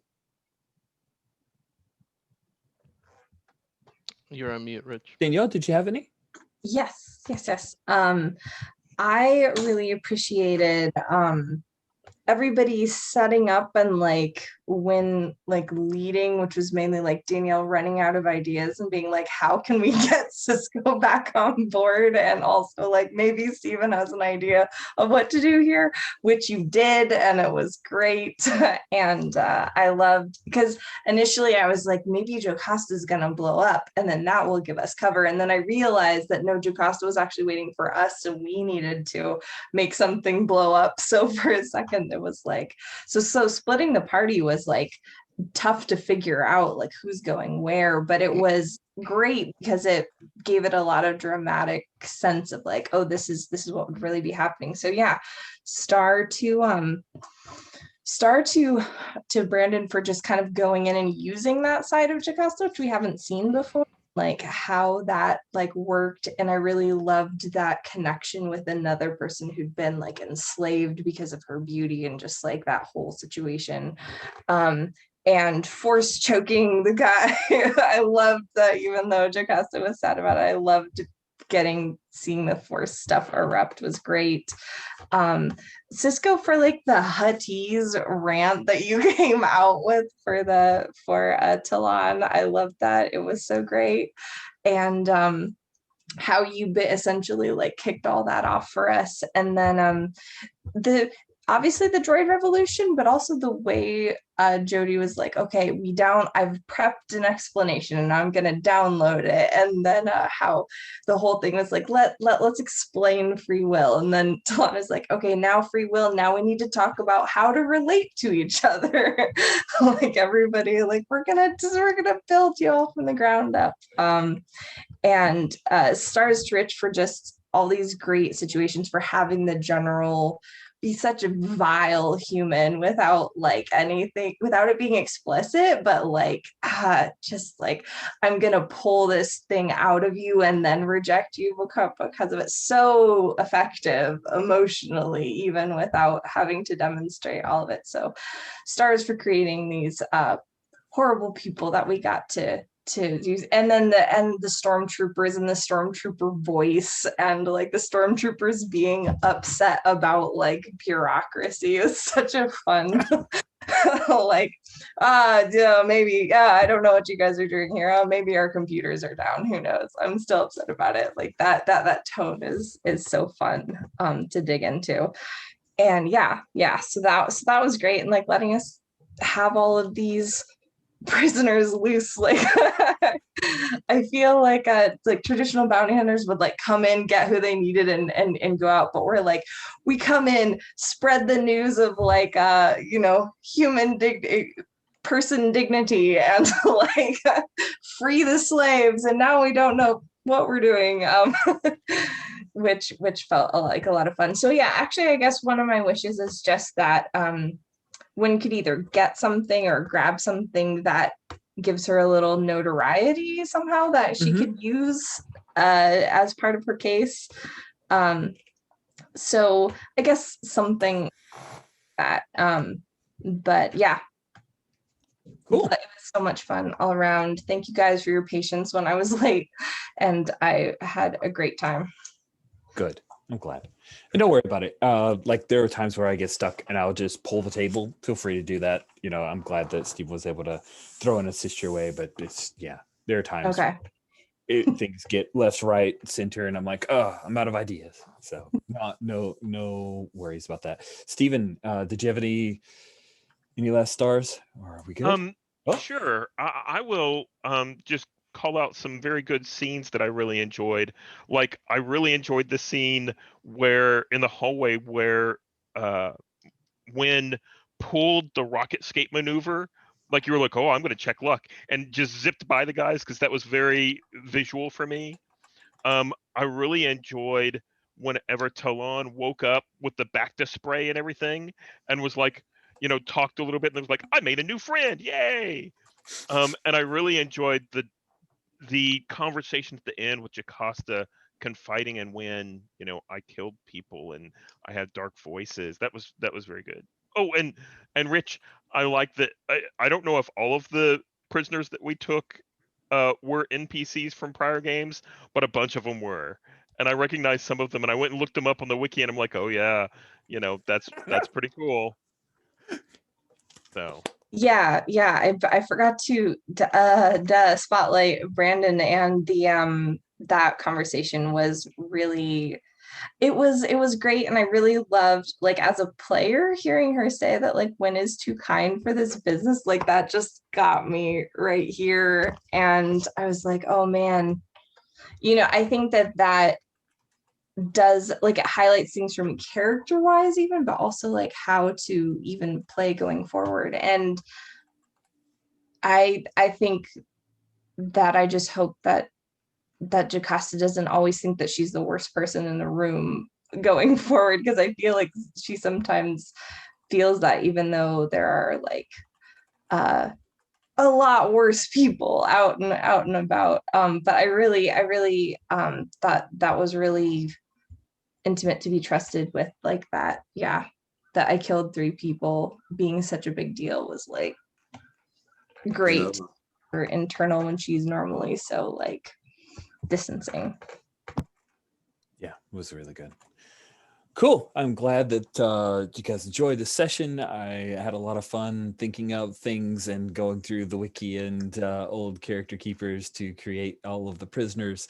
So glad that paid off. The only thing, well, not only, but like the big hard move that I had ready to go if is that the planet of Stenos is, and Cisco knows this one, is populated by a set of creatures known as the Stenax, who look like this. They look like devils, friends. They're terrifying. And there's a bunch of who are gonna fly. Yeah, space demons who are gonna be like coming in as a hard move. But I was like, no, this doesn't. I'm not gonna introduce yet another. It's just TIE fighters. But yeah, space demons almost happened.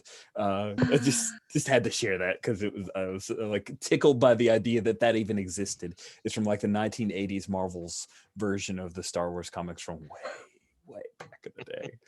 Oh my goodness. Cool. So thank you all so much for playing. I really appreciate this. Really And, quick, as a yes. wish for next time, I'm not saying I want it to happen because I want to play to find out, but I have totally angled Talon in my mind to be this way. If there's a way for him to heroically go out and save the rest of the party, that's not above me. And Star, and I thank you to Steven for messaging me and being like, hey, you haven't come in for a while. Do you want to come into the scene? We can make it work. I really appreciate Nice. that. Yeah, and same with Yeah. Danny for working me. I know that was probably the reason behind it. So we haven't heard from Francisco, so let's work him in. And I appreciate that. And before I forget, Rich, this is the 8th time you and I have gotten to play, and you are the quintessential cucumber. I've never seen you sweat, even though things have gone, you know, cluster messy quick. You're just like, oh, okay, yep, I can work that in, and you have a gift. So thank you for that. Awesome. Well, thank you all so much. I can't wait to see how this ends up next week.